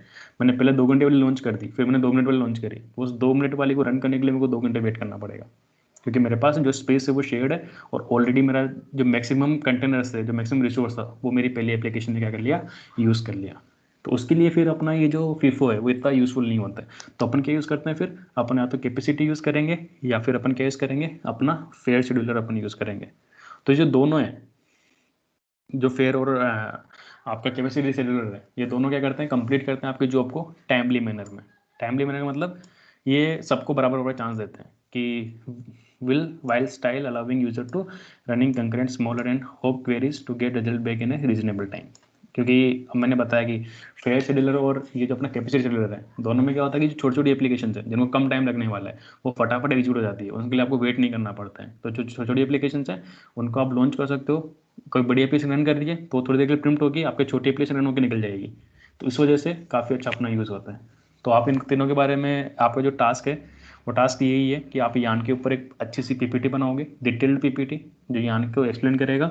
और ये जो 3 एल्गोरिथम्स हैं, कैपेसिटी शेड्यूलर और फेयर शेड्यूलर। जैसे कैपेसिटी शेड्यूलर कैसे काम करता है कि विद कैपेसिटी शेड्यूलर, फिगर 2 में शो कर रहा है, ये क्या करता है, ये सेपरेट करता है dedicated queues, allow the small job to run as soon as possible it submitted, although this is at the cost of overall cluster utilization. Since the queue capacity is reserved for the jobs in that queue, this means that the large job finishes later, then we will use FIFO scheduler. कहने का मतलब ये है कि capacity मैंने आपको बता दिया वैसे कैसे काम करते हैं कि कैपेसिटी के हिसाब से रन करता है। जो छोटी जॉब है उसको पहले रन करेगा, जो बड़ी जॉब है उसको बाद में रन करेगा। जो 2 मिनट वाली जॉब है उसे सबसे पहले खत्म करेगा, 10 मिनट को बाद में खत्म करेगा, 1 घंटे को सबसे बाद में खत्म करेगा। तो यहाँ पे जो बड़ी एप्लीकेशन होती है, जो लार्ज एप्लीकेशन, जो लार्ज क्वेरीज है, वो आपकी धीरे सोल्व होती है। फीफो में वो पहले सोल्व हो जाती है, लेकिन कैपेसिटी में बाद में सोल्व होती है। फायदा क्या है कि जो छोटी छोटी एडोक क्वेरीज है, छोटी छोटी एप्लीकेशन है, वो फटाफट रन हो जाती है कैपेसिटी के अंदर, क्योंकि यहाँ पे कैपेसिटी के हिसाब से क्या मिलता है आपको, रिसोर्स मिलता है। और यहाँ क्या कर सकता है, रिसोर्स को बीच में पॉज भी कर सकता है। जैसे बड़ी एप्लीकेशन रन कर ली है, आपने छोटी एप्लीकेशन सबमिट करी, तो यहाँ क्या करेगा, उस बड़ी एप्लीकेशन को बोलेगा कि आप रुको, थोड़ी देर रुको, इस छोटी को हो जाने दो एग्जीक्यूट, तो उसको पॉज कर देगा, छोटी वाली को रन कर देगा, छोटी वाली अपना काम कर देगी, वापस जो बड़ी वाली एप्लीकेशन है उसको वो रिज्यूम कर देगा। तो इसकी वजह से फिर फीफो शेड्यूलर आप यूज़ कर सकते हो। आपको बड़ी जॉब्स को पहले रन करना है तो आप फीफो यूज़ कर सकते हो, नहीं तो आप कैपेसिटी यूज़ कर सकते हो, डिपेंड ऑन योर प्रेफरेंस कि आप किस तरह से काम करना चाहते हो। तीसरा आता अपना फेयर शेड्यूलर। ठीक है, there is no need to reserve set amount of capacity since it will be dynamically balance resource between all running jobs round robin. जितनी भी रनिंग जॉब है सबके बीच में बराबर बराबर टाइम सबको देगा। तो इससे फ़ायदा क्या होगा कि लार्ज जॉब स्टार्ट हो जाएगी, लेकिन अगर ओनली जॉब रनिंग है, सिर्फ एक ही लार्ज जॉब है जो रन कर रही है, तो सिर्फ वो जॉब चलती रहेगी। लेकिन जैसे आपकी अदर जॉब्स आएगी, सबको क्या मिलता जाएगा, छोटा छोटा टाइम मिलता जाएगा। Half of the cluster resource तो each job is using fair schedule algorithm. तो फेयर शेड्यूल क्या करता है, सबको बराबर बराबर टाइम देता है हर एप्लीकेशन को, तो सब पहले रन करती है, किसी भी एप्लीकेशन को वेट नहीं करना पड़ता है। तो अगर आपको फेयर यूज़ करना है, फेयर शेड्यूल यूज़ कर सकते हो। बाकी इनके एडवांटेज क्या है, डिसएडवांटेज क्या है, वो आप समझ सकते हो। ठीक है, तो ये एल्गोरिथम्स है, ये आप समझोगे। कैपेसिटी शेड्यूल कॉन्फ़िगरेशन कैसे करना है वो आप समझ सकते हो। आपको कुछ नहीं करना है, आपको फाइल में जाना है। कौन सी फाइल में जाना है आपको कि कैपेसिटी शेड्यूलर कौन सी फाइल जो है उसे बोलते हैं अपन capacity scheduler dot XML file. इस फाइल में जाके आप चेंज कर दोगे, ये आपकी प्रॉपर्टी सेट कर दोगे कि यान शेड्यूलर कैपेसिटी, ये आपकी प्रॉपर्टी है। क्यू पाथ सब प्रॉपर्टी वगैरह आप सेट कर सकते हो।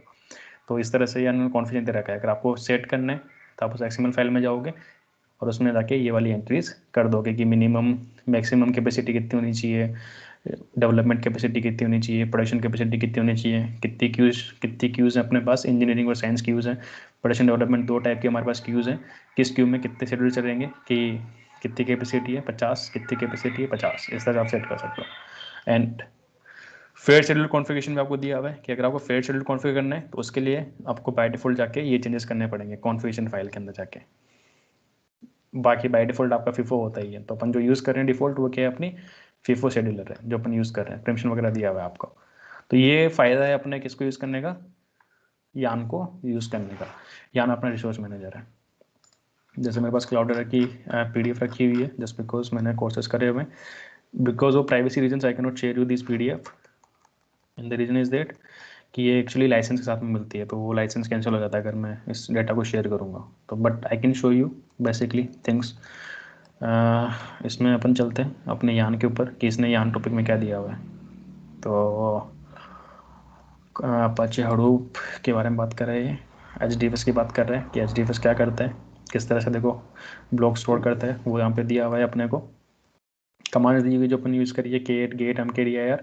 इन्होंने खुद का फ्रंट एंड बना रखा है ह्यू। मतलब जब आप क्लाउडर यूज़ करते हो तो वहाँ पे आपको एक ह्यू ब्राउजर मिलता है, फाइल ब्राउजर। जैसे अपन बाय डिफॉल्ट यूज़ करे थे ना हडूप का फाइल सिस्टम, वैसे इन्होंने उसको थोड़ा सा एडवांस करके उसमें और ज़्यादा चीज़ें ऐड कर दी। तो उसको उन्होंने क्या बोल दिया, ह्यू बोल दिया कि ये आपको एक अच्छा फ्रंट एंड दे देते हैं जहाँ पर आप ज़्यादा अच्छे तरीके से अपने डेटा को मैनेज कर सकते हो। बस इतना सा फ़र्क है कि जब आप क्लाउडर यूज़ करते हो तो आपको अदर फैसिलिटीज़ मिल जाती है, कुछ ज़्यादा इन्हांस मिल जाता है हर चीज़ के अंदर। बाकी ज़्यादा कुछ चेंजेस नहीं है। ये यान की बात कर रहे हैं आप, डिस्ट्रीब्यूटेड प्रोसेसिंग ऑन यान। कि यान का आर्किटेक्चर दे रखा है कि यान में अपना रिसोर्स मैनेजर होता है और एक जॉब शेड्यूलर होता है। फिर अपन देखते हैं कि रिसोर्स मैनेजर काम क्या है, नोड मैनेजर काम क्या है। तो रिसोर्स मैनेजर का मतलब है ये रन करता है मास्टर नोड के ऊपर, इसका ग्लोबल रिसोर्स शेड्यूलर है अपना, ये रिसोर्स शेड्यूल करता है attribute system resource between competition applications. तो ये क्या करता है, आपका जो भी रिसोर्स है, जो भी एप्लीकेशन रन हो रही है उनके बीच में डिस्ट्रीब्यूट करता है। और ये प्लगेबल शेड्यूलर अपने पास रखता है कि आप डिफरेंट डिफरेंट एल्गोरिथम्स यूज़ कर सकते हो, कि आप कैपेसिटी शेड्यूलर यूज़ करना चाहते हो, फेयर शेड्यूलर यूज़ करना चाहते हो, फीफो यूज़ करना चाहते हो, आप कोई भी क्या कर सकते हो, शेड्यूलर यूज़ कर सकते हो। नोड मैनेजर आपका वर्कर नोड्स पर रन करता है, ये आपके रिसोर्स मैनेजर से कम्युनिकेट करता है, सारे का काम रिसोर्स मैनेजर जो बोलता है वो काम ये करता है। ये नोड के रिसोर्स को मैनेज करता है और कंटेनर जो लॉन्च करता है वो कौन करता है, नोड मैनेजर। यानी किसी भी एप्लीकेशन को काम करने के लिए चाहिए कंटेनर, और कंटेनर कौन देगा, कंटेनर देगा अपना नोड मैनेजर। एप्लीकेशन की बात करोगे आप कंटेनर्स की बात करते हैं। कंटेनर क्या होता है? Container allocate a certain amount of resource, memory या CPU cores on a worker node. तो जो भी वर्कर नोड है उसके ऊपर एक फिक्स अमाउंट ऑफ रैम और सीपीयू ये क्या कर देता है? एलोकेट कर देता है ताकि एप्लीकेशन लंच कर सके। और application run in A one और मोर कंटेनर्स। कोई भी एप्लीकेशन है उसको कम से कम एक या एक से ज़्यादा कंटेनर्स की जरूरत पड़ती है। एप्लीकेशन क्या करती है? रिक्वेस्ट करती है कंटेनर्स की। किसको? रिसोर्स मैनेजर को। जैसे मैंने बोला कि मेमोरी जाएगा, कंटेनर मांगेगा क्या लॉन्च करने के लिए? जॉब ट्रैकर लॉन्च करने के लिए। जब तक कंटेनर नहीं मिलेगा तब तक जॉब ट्रैकर लॉन्च नहीं होगा। और जो भी एप्लीकेशन हैं, देखो जितनी भी डिस्ट्रीब्यूटेड एप्लीकेशन है उनमें दो क्या होंगे? दो मेन एप्लीकेशन होगी। एक होगी अपने पास एप्लीकेशन मास्टर, जैसे जॉब ट्रैकर है। दूसरा होगा अपने पास वर्कर एप्लीकेशन, जिसको अपन क्या बोलते हैं? टास्क ट्रैकर बोलते हैं। तो एप्लीकेशन मास्टर एक ही होता है हर एप्लीकेशन में। जैसे मैपरीज एप्लीकेशन है उसमें अपन बोलते हैं जॉब ट्रैकर, एक ही होगा। उसका काम क्या है? वो आपकी एप्लीकेशन के स्पेसिफिक है। वो कंटेनर्स को रन करता है, मैनेज करता है, सारा काम वही मैनेज करता है। वो वन से ज़्यादा एक ज़्यादा रिक्वेस्ट करता है कंटेनर्स को, किसको? आपके एप्लीकेशन के टास्क को रन करने के लिए रिसोर्स मैनेजर से कंटेनर्स की रिक्वेस्ट करता है। यानी पूरा काम कौन मैनेज? एप्लीकेशन को पूरा रन करने का काम किसका है? आपके एप्लीकेशन मास्टर का, जॉब ट्रैकर का। लेकिन काम कौन करेगा? काम करेंगे टास्क ट्रैकर्स। तो एप्लीकेशंस होती है अपने पास, एप्लीकेशन मास्टर, इनको क्या बोला हुआ है? एग्जीक्यूटिव्स। तो जो अपना टास्क ट्रैकर है, टास्क ट्रैकर को क्या बोल रहे हैं अपन? एग्जीक्यूटर बोल रहे हैं। तो एक तो एप्लीकेशन मास्टर होता है जो अपना जॉब ट्रैकर है या जो मेन काम संभालेगा, पूरे एप्लीकेशन रन करेगा। दूसरे अपने एग्जीक्यूटर्स होते हैं। एग्जीक्यूटर्स का मतलब है टास्क ट्रैकर्स, जो एक्चुअल में आपके मैप और रिड्यूस टास्क को रन करेंगे, जो कोड को रन करेंगे, वो अपने टास्क ट्रैकर्स है। तो अगर आप टास्क ट्रैकर देख रहे हो, हर एप्लीकेशन के पास एक से ज़्यादा कंटेनर्स होते हैं। उन कंटेनर्स पे एक मास्टर एप्लीकेशन रन होती है। जैसे आपको देख रहा है कि कोई भी एप्लीकेशन आप सबमिट करते हो तो उसमें एक मास्टर एप्लीकेशन है जिसका काम है पूरा का पूरा एप्लीकेशन को रन करना। फिर वो मास्टर एप्लीकेशन अपने हिसाब से, जैसे जॉब ट्रैकर है, मैंने पूरा समझाया था कि जॉब ट्रैकर पहले मैप टास्क के लिए बहुत सारे कंटेनर लॉन्च करेगा, बहुत सारे टास्क ट्रैकर लॉन्च करेगा। तो एग्जीक्यूटिव प्रोग्राम्स लॉन्च करेगा, वो अपना मैप का काम कंप्लीट करेंगे। फिर बाद में वो सफल शॉर्ट के लिए टास्क ट्रैकर लॉन्च करेगा। फिर उसके बाद में वो रिड्यूसर्स के लिए टास्क ट्रैकर लॉन्च करेगा। जब पूरी एप्लीकेशन खत्म हो जाएगी तो फिर अपना एप्लीकेशन मास्टर भी कर जाएगा, क्लोज हो जाएगा। तो इस तरह से काम करता है कि एप्लीकेशन मास्टर जो है वो एक कंटेनर में रन करता है। जो एप्लीकेशंस है वो डिस्ट्रीब्यूट होती है, जावा की मशीन्स होती है वो एग्जीक्यूटिव्स के फॉर्म में डिस्ट्रीब्यूट हो जाती है। The process in parallel are manage by, आपके एप्लीकेशन मास्टर मैनेज करता है इन एप्लीकेशंस को जो पहले रन कर दिए, पढ़ लिया अपन मैपरेड्यूस के अंदर। The process called executives in Apache Spark and task in Hadoop MapReduce. तो बेसिकली इनको एग्जीक्यूटिव बोलते हैं स्पार्क के अंदर, और टास्क बोलते हैं किसमें? मैपरेड्यूस में, टास्क ट्रैकर्स। तो टास्क ट्रैकर्स अपने मैपरेड्यूस में, ठीक है। तो इसको अपन, ये आपका एग्जाम्पल हो गया कि गेटवे नोड हो गया। तो जो भी रिसोर्स मैनेजर होता है वो सारे के सारे नोड मैनेजर से बात करता है। देखो जो रिसोर्स मैनेजर है वो हर एक नोड मैनेजर से बात कर रहे हैं, और जो नेम नोड है वो हर एक नोड की इन्फॉर्मेशन पास रखा हुआ है। ये डेटा नोड्स है सारे, ABCD आपके डेटा नोड्स हैं। ये नेम नोड है, नेम नोड के पास सबकी इन्फॉर्मेशन है, डेटा की इन्फॉर्मेशन नेम नोड के पास है। और रिसोर्स मैनेजर के पास किसकी इन्फॉर्मेशन है? सारे नोड मैनेजर की इन्फॉर्मेशन है कि कितना रिसोर्स फ्री है, कितनी रैम फ्री है, कितना काम चल रहा है, कितना काम नहीं चल रहा है। ये सारी चीज़ उनके पास रखी हुई है। आप नेक्स्ट जाओगे तो जो गेटवे नोड का मतलब क्या होता है? गेटवे मतलब होता है कि कोई क्लाइंट है, वो तो पता नहीं कहाँ पे काम कर रहे हैं, वो क्या करेगा? एप्लीकेशन सबमिट करेगा। तो एप्लीकेशन किसके थ्रू आएगी? गेटवे के थ्रू आएगी। जैसे गेटवे किसको बोलते हैं अपन? आपका राउटर गेटवे होता है। तो आपको किसी सिस्टम को रिक्वेस्ट भेजनी है तो आप राउटर के थ्रू भेजोगे। तो गेटवे नोड के थ्रू रिक्वेस्ट आएगी किसके पास? रिसोर्स मैनेजर के पास में। तो समझा रखा है कि जो आप एप्लीकेशन सबमिट करोगे वो किसी एक गेटवे नोड से, आपका जो क्लाइंट नोड है, क्लाइंट नोड से आप अपनी एप्लीकेशन को सबमिट करोगे, submit my application. Application resource manager request मांगेगी कि भाई मेरे को कंटेनर चाहिए, उस कंटेनर पर मेरे को क्या करना है? मेरे को अपनी एप्लीकेशन को रन करना है। तो रिसोर्स मैनेजर क्या करेगा? आपको रिसोर्स मैनेजर आपको एक कंटेनर बना के देगा। जो भी नोड फ्री होगा, नेम नोड जो भी नोड फ्री होगा उस पर एक कंटेनर बनाएगा। जो येलो कलर दिख रहा है पीछे वो आपका कंटेनर है।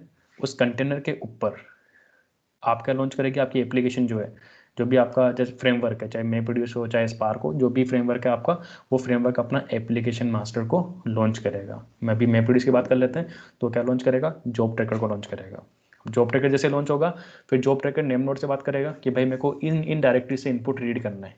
उसके हिसाब से उसको अलग अलग नोड पे क्या चाहिए? कंटेनर्स चाहिए कोड को रन करने के लिए। तो फिर अपना जो एप्लीकेशन मैनेजर है वो रिक्वेस्ट करेगा, रिसोर्स की रिक्वेस्ट करेगा वापस से रिसोर्स मैनेजर को कि मेरे को 3 कंटेनर चाहिए अलग अलग नोड के ऊपर, 1 GB और 1 कोर CPU चाहिए मेरे को। ये डिमांड है किसकी? अपनी एप्लीकेशन रन करने के लिए। जॉब ट्रैकर बोल रहा है रिसोर्स मैनेजर को कि मेरे को 3 टास्क ट्रैकर लॉन्च करने, हर टास्क ट्रैकर को 1 GB रैम और 1 कोर CPU मेरे को चाहिए। ये रिक्वेस्ट गई, इसको बोलते हैं अपन CLC request, container launch context. तो याद रखना CLC, container launch context request. ये रिक्वेस्ट करी रिसोर्स मैनेजर को, रिसोर्स मैनेजर क्या करेगा, आपको 3 कंटेनर बना के देगा कि बोला ठीक है हियर आर योर कंटेनर्स। वो नोड मैनेजर को बोलेगा, जो नोड मैनेजर जहाँ पे 3 नोड फ्री हैं, रिसोर्स फ्री है, वहाँ पे क्या कर देगा, अपने 3 कंटेनर आपको बना के वापस दे देगा एप्लीकेशन मास्टर को। फिर एप्लीकेशन मास्टर क्या लॉन्च करेगा, अपना जो जॉब ट्रैकर है वो टास्क ट्रैकर्स को लॉन्च करेगा काम करने के लिए। तो फिर एप्लीकेशन मास्टर क्या करेगा, अपने एग्जीक्यूटर्स को लॉन्च करेगा। इसने एग्जीक्यूटर बोला हुआ है जस्ट बिकॉज ये सिर्फ स्पार्क की बात कर रहे हैं, मैपरिड्यूस हटा दिया क्लाउडरा ने, तो अपन मैपरिड्यूस पढ़ चुके हैं, तो उसके हिसाब से अपने पास क्या है, यहाँ पे टास्क ट्रैकर्स अपने पास रखे हुए हैं ना, या एग्जीक्यूटर्स आप बोल सकते हो कि एप्लीकेशन जॉब ट्रैकर ने अपने टास्क ट्रैकर्स लॉन्च कर दिए, एग्जीक्यूटर्स लॉन्च कर दिए, ये मैपरिड्यूस टास्क को एग्जीक्यूट करेंगे, ये आपके टास्क एग्जीक्यूट करेंगे। एग्जीक्यूटर्स अपने काम कर रहे हैं, जैसे इस एग्जीक्यूटर काम खत्म हो गया, यहाँ डायनेमिक है, जैसे इस एग्जीक्यूटर काम खत्म हुआ आपका रिसोर्स फ्री हो गया। फिर अगर कोई और एप्लीकेशन आती है, कोई दूसरी एप्लीकेशन सबमिट करते हो आप, ठीक है, या मानो मैपरिड्यूस में हमने ये मैप वाला काम खत्म हो गया, इसको समझते हैं अपन, ये मैप वाला काम खत्म हो गया, अब इसको और रिड्यूसर के लिए लॉन्च करना है या सफल शॉर्ट के लिए कंटेनर लॉन्च करना है, तो आपकी एप्लीकेशन मास्टर जो है ना वापस से रिक्वेस्ट करेगा कंटेनर्स की, उसको और कंटेनर चाहिए और कंटेनर लेगा वो अलग अलग नोड पे और उन पे एप्लीकेशन को रन करेगा। जैसे टास्क ट्रैकर ले रहा था, ये अपना जॉब ट्रैकर टास्क ट्रैकर्स को लॉन्च कर रहा था अलग अलग नोड पे और उनको एग्जीक्यूट कर रहा था। तो इस तरह से अपन काम कर सकते हैं। एंड देन अगर कोई नई एप्लीकेशन आती है, ठीक है, कोई दूसरी एप्लीकेशन सबमिट होती है, आपने दूसरी एप्लीकेशन सबमिट करी गेटवे नोड के थ्रू, वो एप्लीकेशन भी आपकी लॉन्च हो जाएगी, एप्लीकेशन मास्टर 2 लॉन्च होगा, उसके भी अपने क्या होंगे, एग्जीक्यूटर्स लॉन्च होंगे। ऐसी मल्टीपल एप्लीकेशन आप क्या कर सकते हो, लॉन्च कर सकते हो। जैसे एक एप्लीकेशन खत्म होती है, जैसे सारे एग्जीक्यूटर्स खत्म हो गए, आपकी एप्लीकेशन ने काम खत्म कर दिया, सारी एप्लीकेशन रिसोर्स मैनेजर को वापस क्या करेगी, अपने रिसोर्सेज को हैंड ओवर कर देगी और वापस से आपका नोड क्या हो जाएगा, फ्री हो जाएगा। तो ये अपनी यान की वर्किंग है। तो यान में आप वर्क कर सकते हो, ठीक है। Developer need to be able submit jobs, जो अपन आगे करेंगे स्पार्क के थ्रू, कि अपन जैसे अपन कर ही रहते हैं, अभी अपन लिख रहे थे ना मैं प्रोड्यूस स्ट्रीमिंग अपन यूज़ कर रहे थे, या हडूप जार अपन यूज़ कर रहे थे, तो वो दोनों ही क्या थी, अपनी सबमिशन कर रहे थे अपने एप्लीकेशन को, मॉनिटर कर सकते हैं, मैनेज कर सकते हैं जॉब्स को। मॉनिटर कहाँ से कर रहे थे अपन, अपने फ्रंट एंड पोर्टल से। 8088 पोर्ट नंबर याद है ना आपको, रिसोर्स मैनेजर का पोर्ट नंबर मैंने बताया था। एप्लीकेशन ट्रैक करी थी अपन ने, एप्लीकेशन का ट्रैक कर रहे हैं, कितने कंटेनर लॉन्च हो रहे हैं, कितना रिसोर्स है नहीं है, वो सारी इन्फॉर्मेशन अपन क्या कर सकते हैं, मॉनिटर कर सकते हैं और मैनेज कर सकते हैं। यहाँ के 3 टूल्स डेवलपर्स के लिए होते हैं, जैसे ह्यू जॉब ब्राउजर है, ये क्लाउडेरा का है इसलिए इन्होंने यहाँ पे डाला हुआ है, इसको ज़रूरत नहीं पड़ती है अपने को ह्यू की, क्योंकि अपने लिए क्या है, अपने पास यान का रिसोर्स मैनेजर वेब यूआई है 8088, उसके थ्रू अपन मैनेज कर सकते हैं। ह्यू के अंदर ज़्यादा आपको क्या दिया हुआ है, फंक्शंस दिए हुए हैं, लेकिन अगेन वो क्लाउडेरा की प्रॉपर्टी है। पर यान का जो अपना वेब यूआई है 8088 वाला, वो आप यूज़ कर सकते हो, या कमांड लाइन से आप यान की कमांड्स फायर करके अपने एप्लीकेशन को मैनेज कर सकते हो। जैसे तो अपने फ्रंट एंड पे देखा था, जैसे मैं आपको दिखा देता हूँ, बिग डेटा कोलन 8088, अपन ने ये वाला जो पोर्टल देखा था, ये एक्चुअली आपके यान का पोर्टल है। थोड़ा सा स्लो रिस्पॉन्स है, आ गया। तो ये अपन बात करेंगे, यहाँ पे आप मैनेज कर सकते हो कितनी नई एप्लीकेशन सबमिट हो रही है, कितनी एक्सेप्ट हुई है, कितनी रनिंग है, नहीं है, इसकी बात कर रहे हैं अपन। यहाँ से अपन मैनेज कर सकते हैं जितनी भी एप्लीकेशन करंटली रनिंग है आपके यान के ऊपर, तो यहाँ से आप मैनेज कर सकते हो। इसके अलावा ह्यू ब्राउजर भी कुछ ऐसा ही होता है, मतलब इसी को यूज़ करके उन्होंने खुद का एक क्या बना दिया, एप्लीकेशन बना दी, उसको ह्यू ब्राउजर बोल दिया, ह्यू जॉब ब्राउजर बोल दिया, तो आप यूज़ कर सकते हो। उसके अलावा तो अपन कमांड लाइन से कमांड फायर कर सकते हैं, यान की कमांड अपन आगे पढ़ेंगे। तो एडमिनिस्ट्रेशन के लिए क्या होता है, मैनेजर्स होते हैं। मैंने बोला है अंबारी कौन यूज़ करता था, हॉटनवर्क्स। क्लाउडेरा क्या यूज़ करता है, क्लाउडेरा मैनेजर यूज़ करता था। तो अगर आपको एडमिन करना है यान को, एडमिनिस्ट्रेटर के पर्पज से यूज़ करना है, तो आपके लिए फिर अलग अलग क्या दिए हुए, मैनेजर्स दिए हुए, आपके पूरा क्लस्टर मैनेजर्स आपको दिए हुए, जैसे अंबारी हो गया या क्लाउडेरा मैनेजर हो गया। अभी आगे क्लाउडेरा का खुद का प्रोडक्ट है, तो उसको एक्सप्लेन कर रहा है कि ह्यू जॉब ब्राउजर में आप कैसे मैनेज करोगे, कि कैसे चेक करोगे कौन सी जॉब रन कर रही है, उसके लॉग कैसे चेक करोगे, स्टेटस कैसे चेक करोगे, किल कैसे करोगे। तो जॉब ब्राउजर आपको दिया हुआ है, यहाँ पे दिखा रहा है कि आपकी स्पार्क की एप्लीकेशन रन कर रही है, ये ट्रेनिंग एप्लीकेशन रन कर रही है, ये मैपरिस एप्लीकेशन है, सक्सीड वगैरह, इस तरह से आपको दिखाता है।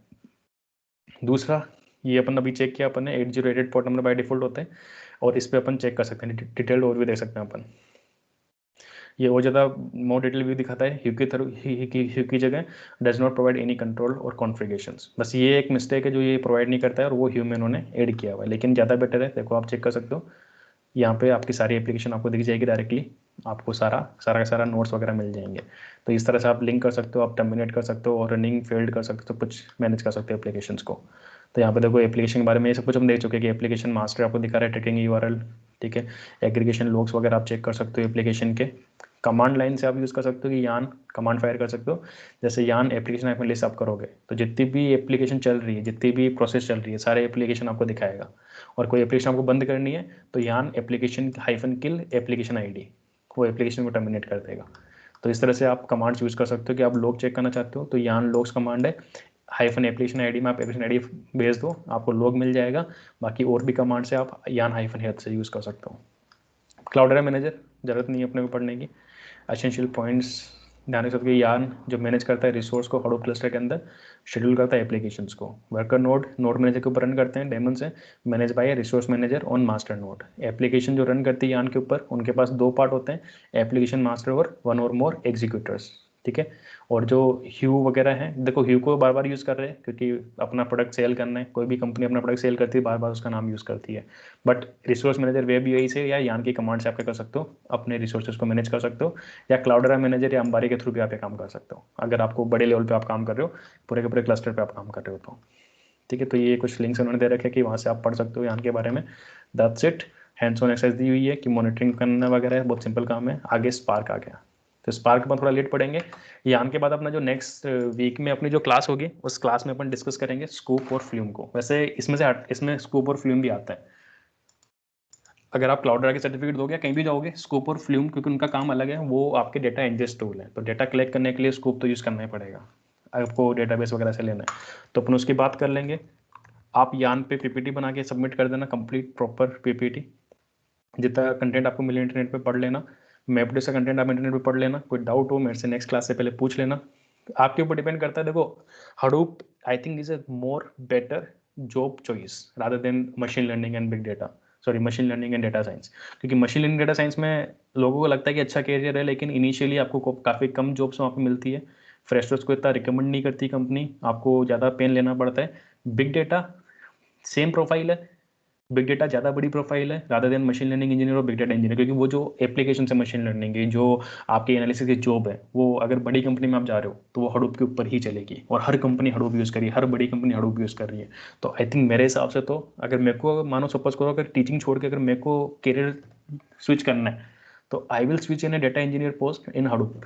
Basically that is my favourite job. कि मैं कभी सोचता हूँ ना कि अगर मेरे को ग्रास छोड़ना पड़ा, एज ए ट्रेनर छोड़ के अगर मेरे को कंपनी ज्वाइन करनी पड़ी, तो definitely I will apply in big data platforms. I will apply in company where I will work on big data applications as a data engineer. So I will apply in a data engineer position in big data. So that is my custom, my favorite choice is there. तो इसीलिए लेकिन आपको मेहनत ज़्यादा करनी पड़ेगी, क्योंकि big data में लिनक्स आना चाहिए, सर्वर्स आने चाहिए, बिग डेटा कंप्लीट आना चाहिए, और जो अपनी एक्स्ट्रा नॉलेज है कि डेटा साइंस और मशीन लर्निंग जो है वो तो आपको आना ही चाहिए। तो it's not an easy job. आपको फ्रेशर लेवल पे भी अच्छा पैकेज मिल जाएगा। मशीन लर्निंग में आपको अच्छा पैकेज नहीं मिलेगा फ्रेशर लेवल पे, आप 8 लाख 10 लाख का पैकेज इजीली गेट कर सकते हो फ्रेशर लेवल पे बिग डेटा के अंदर। और दूसरी चीज़ क्या है कि काफ़ी कम लोग बिग डेटा पढ़ते हैं। मशीन लर्निंग डेटा साइंस तो मतलब भेड़ बकरी वाली चाल है मार्केट में, ठीक है। आजकल मतलब जो चीज़ मार्केट में पॉपुलर होती है सब लोग बेच रहे हैं, क्वालिटी एजुकेशन कहीं पर है ही नहीं। जो क्वालिटी पढ़ा रहा है, जैसे अगर मैं पढ़ाता हूँ तो लोगों को मेरे से भी दिक्कत है, क्योंकि मैं लोगों को ज़्यादा प्रोजेक्ट नहीं करवाता हूँ, क्योंकि मैं सोचता हूँ कि उनके बेसिक अच्छे क्लियर कर दो तो वो खुद ही प्रोजेक्ट बना लेंगे। तो मैं डीप में पढ़ा देता हूँ तो उनको लगता है कि ये तो ऊपर से चला गया। प्रॉब्लम होती है, मतलब बच्चे समझ नहीं पाते हैं। बच्चे दूसरे इंस्टीट्यूट जाते हैं, वो उनको प्रोजेक्ट करा देते हैं, बच्चे सोचते हैं यार प्रोजेक्ट तो कर लिया, लेकिन अब मैं आगे क्या यूज़ करूँ डेटा साइंस मशीन लर्निंग का। तो हर जगह कुछ ना कुछ प्रॉब्लम है। आप मेरी टीचिंग स्टाइल में देखोगे, मेरी टीचिंग स्टाइल में आपको प्रॉब्लम मिलेगी, आप कहीं और चले जाओगे वहाँ पर आपको प्रॉब्लम मिलेगी। प्रॉब्लम किसी में नहीं है, प्रॉब्लम आपके अंदर है। तो मार्केट में क्या है कि भीड़ बहुत ज़्यादा है, मार्केट में बहुत सारे लोग केस करना चाहते हैं डेटा साइंस मशीन लर्निंग को, बहुत सारे इंस्टीट्यूट्स हैं, वो आपको फेक प्रोमिसेस करते हैं, वो आपको डिलीवर करते हैं, लेकिन actually they are not teaching the actual content, है ना। Actual content is a very different thing, और वो टीच करने के लिए 45 दिन 60 दिन में आप टीच नहीं कर सकते हो। It will take a long time, और nobody has that much patience कि आप 6 महीने 1 साल 2 सिर्फ मशीन लर्निंग डेटा साइंस को या बिग डेटा को, इतना टाइम नहीं है किसी के पास। सब कोर्स खत्म करने में लगे होते हैं कि मैं कोर्स खत्म करूँ और जॉब लग जाए। No body is looking for knowledge, nobody is just digging things in up. तो आपको करना पड़ेगा, जब तक आप नहीं करोगे, आप अपनी नॉलेज में इन्वेस्ट नहीं करोगे, कुछ नहीं होगा, ठीक है। तो मेरे को बिग डेटा एक बार में समझ नहीं आया था, but I dedicatedly invest my time in big data. 1 साल 1 साल 2 साल लगता है initially. I never started teaching big data until unless I just feel कि हाँ मेरे को आता है। I never started teaching machine learning data science जब तक मुझे लगा कि हाँ यार मैं कुछ कर सकता हूँ या मैं कुछ यूजफुल बता सकता हूँ बच्चों को, जो मार्केट से अलग है, जो एक्चुअल में नीडेड है। क्योंकि पढ़ना और पढ़ाना बहुत सिंपल चीज़ है। पढ़ाने में तो मैं पीपीटी बना के आऊँगा, वो रट दूंगा, सुना दूंगा, कंटेंट पहले से प्रीफिक्स कंटेंट होता है, आया पढ़ाया, काम बन जाएगा। फ्लेक्सिबल आप काम नहीं कर सकते हो, एरर्स को रिजोल्व करोगे तो आपकी लग जाएगी। तो वो चीज़ जब तक आप एक्सपेरिमेंट नहीं करोगे, जब तक आप प्रैक्टिस नहीं करोगे, जब तक आप टाइम इन्वेस्ट नहीं करोगे, आपको नहीं मिलेगा। तो motivation for the day is that आप लोगों को क्या करना पड़ेगा, आपका टाइम इन्वेस्ट करना पड़ेगा। And for according to my point of view, I think big data is a good choice. Big data developer is a good profile to go as a initial level rather than going for the machine learning और data scientist profile. Okay, वो अच्छा लगता है सुनने में, लेकिन practicality आप देखोगे तो big data is more practical approach. तो लेकिन उसके लिए आपको मेहनत करनी पड़ेगी। मैं बोल रहा हूँ कि आपको पीपीटी बना के सबमिट करनी पड़ेगी। मैपरेडिस आपने पढ़ लिया है, मैंने आपको टास्क दिया, आपको रन करना पड़ेगा, तो करना पड़ेगा, आपको करना पड़ेगा, मेरे को नहीं। मेरे को जॉब नहीं चाहिए, जॉब आपको चाहिए। मेहनत आपको करनी है, मेरे को नहीं करनी। मैं मेहनत कर भी लूँ, मैं आपको टास्क दे दूँ, मैं सब कुछ करके कंटेंट आपको दे दूँ। हर देखो ग्रास में और बाकी इंस्टीट्यूट में आपका देखोगे, बाकी इंस्टीट्यूट का कंटेंट काफ़ी अच्छा है। They will give you PPTs, they will give you assignments, everything properly. तो उसमें आपको कुछ करना ही नहीं पड़ता है। You take things for granted. और मैं क्या कर रहा हूँ, मैं आपसे बनवा रहा हूँ। क्योंकि मेरे को लगता है कि नॉलेज जो सीकर है वो ही सीख सकता है। अगर मैं तुम्हें सब कुछ बना के दे दूंगा, कंटेंट बना के दे दूंगा, आप उतना पढ़ के बैठे रहोगे, तो you will limit your self. और मैं नहीं चाहता कि आप लिमिट करो। मैं चाहता हूँ कि आप मेरे से क्वेश्चन करो, मेरे को नहीं आएगा, I will go, I will read, I will reply your answers. पर आप पूछते नहीं हो, बात अलग है। But please invest your time, I am there. I am not like a trainer, I am like your friend. Whatever is there, I will understand you, I will explain you. अगर मेरे को नहीं आता है, I will come, I will read, I will explain you. So no issues there. But आपको अपने and पे 90% मेहनत करनी है। मेरा काम 10% है, वो मैं कर रहा हूँ। मैंने पढ़ा दिया, यान मैंने आज पढ़ा दिया, मैपरेडिस मैंने पढ़ा दिया, जितना मेरे से हो सका होता मैंने डिलीवर कर दिया। अब आपका काम है। मैं आपको नहीं दे रहा हूँ, तो मतलब मैं आपको अपॉर्चुनिटी दे रहा हूँ कि आप जाओ ऑनलाइन, आप अलग अलग वेबसाइट पे जाओ, वहाँ पे कंटेंट पढ़ो, अलग अलग पीडीएफ फाइल पे जाओ, वो पढ़ो, समझो, नहीं समझ में आ रहा है डाउट उठा के लगे पूछो, ताकि मेरी नॉलेज भी इन्हांस हो। पर वो आपकी चॉइस है, आपको करियर आपको बनाना है। और करियर देखो आसानी से नहीं बनता है। मेरे पढ़ाने से, आपके पढ़ने से करियर नहीं बनेगा। जब तक आप लिटरली मेहनत नहीं करोगे ना, जब तक आपके पास लिटरली नॉलेज नहीं होगी, तब तक आप अच्छी जॉब नहीं गेट कर सकते हो। इंटरव्यू में आप, जब तक आपको 10 या 20 इंटरव्यू में रिजेक्शन नहीं मिलेगा ना, तब तक आपको अच्छी जॉब नहीं मिलेगी। और आपको हारना नहीं है, you have to fight it.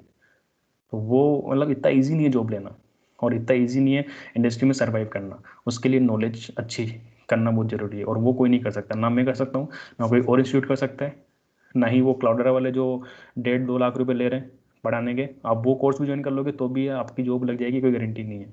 तो भी आपको समझ आ गया कोई गारंटी नहीं है, because they will teach you the same thing which I am teaching you. They will give you additional supports, they will provide you videos, they will provide you PDF like I have. But कोई फ़ायदा नहीं है। मेरे पास 1000 books रखी हुई है मेरे कमरे में, पर मैं कितनी बुक्स पढ़ लेता हूँ। मेरे पास बहुत सारा कंटेंट रखा हुआ है, 4-5 साल से मैं काम कर रहा हूँ। You will, I don't remember कि मेरे पास कितना सारा कंटेंट रखा हुआ है, और कितना सारा कंटेंट मैंने डाउनलोड कर रखा है, पर कितना मैंने पढ़ा। अपन नहीं सोचते कि कंटेंट होगा, ये चीज़ होगी तो अपन कर लेंगे, पर अपन कभी करते नहीं है। इसीलिए मैं वीडियो देने के बंद भी क्यों कर रहा हूँ, क्योंकि वीडियो देता हूँ तो आपको लगता है कि हमारे पास कंटेंट रखा हुआ है। I need not to put my efforts, ठीक है, but you need to put your efforts. I don't want you to be lazy, I want you to be get up on your feet and just do it by your self. Go get it by yourself. Okay, for this particular note, I am finishing today's class. I hope best of luck for all of you. Please go read whatever we have completed. अभी तक अपन ज़्यादा आगे नहीं आए। Single node cluster setup, HDFS, MapReduce and यान, these are very simple things.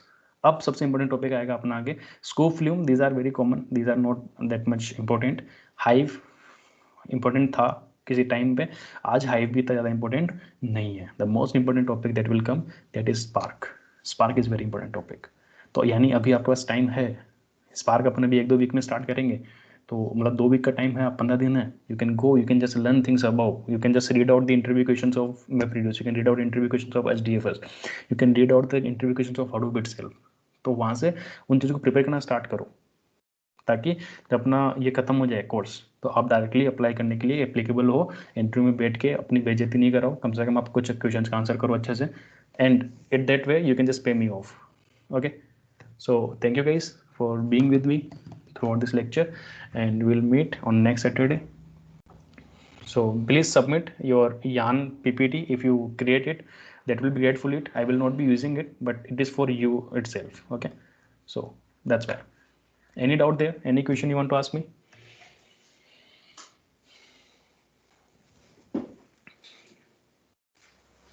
Is there any doubt, guys?